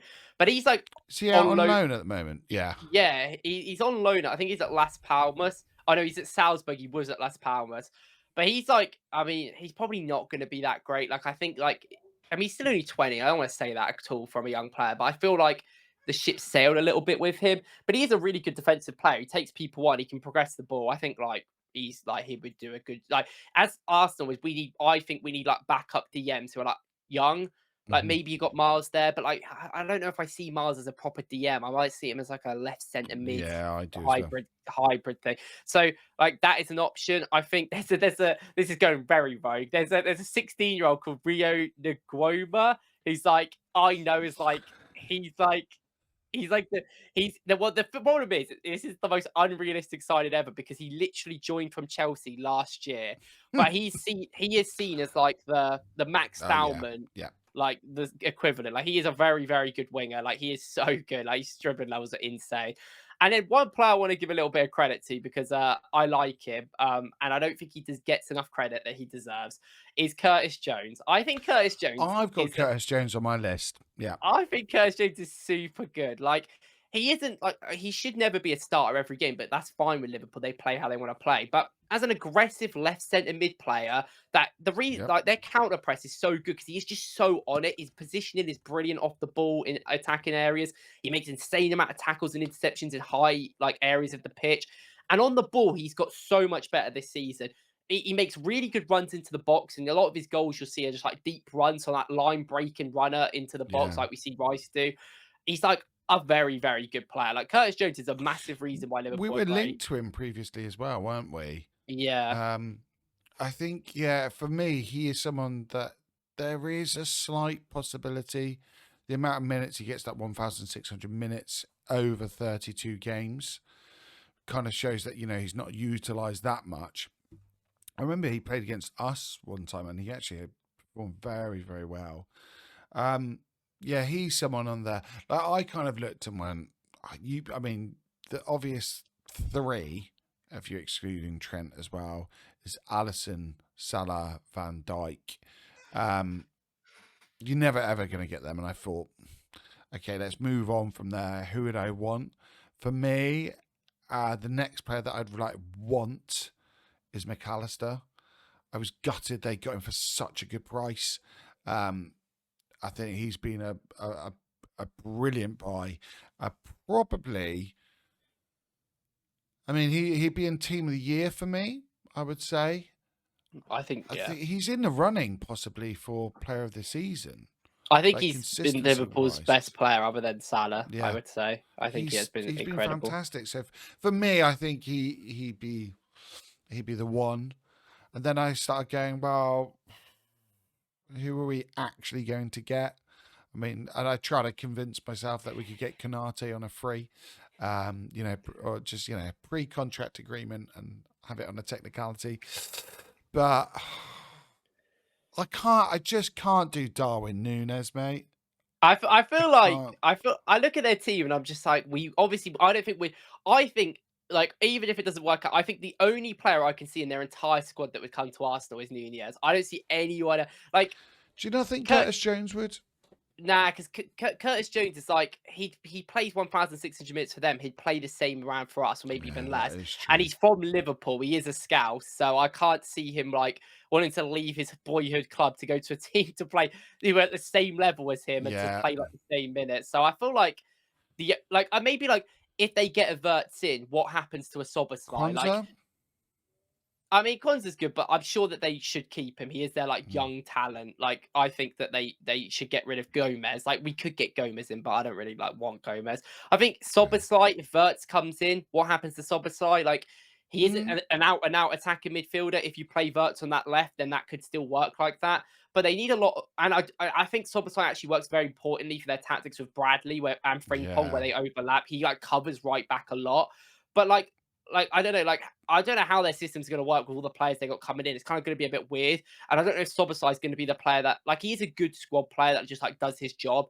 And he is an 8. He is an 8 playing as a 10. I don't really see him as a 10 as well, but he has that like ball striking ability and that dead ball situation that Odegaard doesn't have really. So, what you're trying to do here, and I know what you're trying to do, you're trying to make me put Darwin Núñez at the top of this list, aren't you? Oh, Núñez. Out the champions, and we go for Darwin Núñez. It's just like I'll put him in. Oh God! Could you imagine any of our players going? What has happened to this podcast?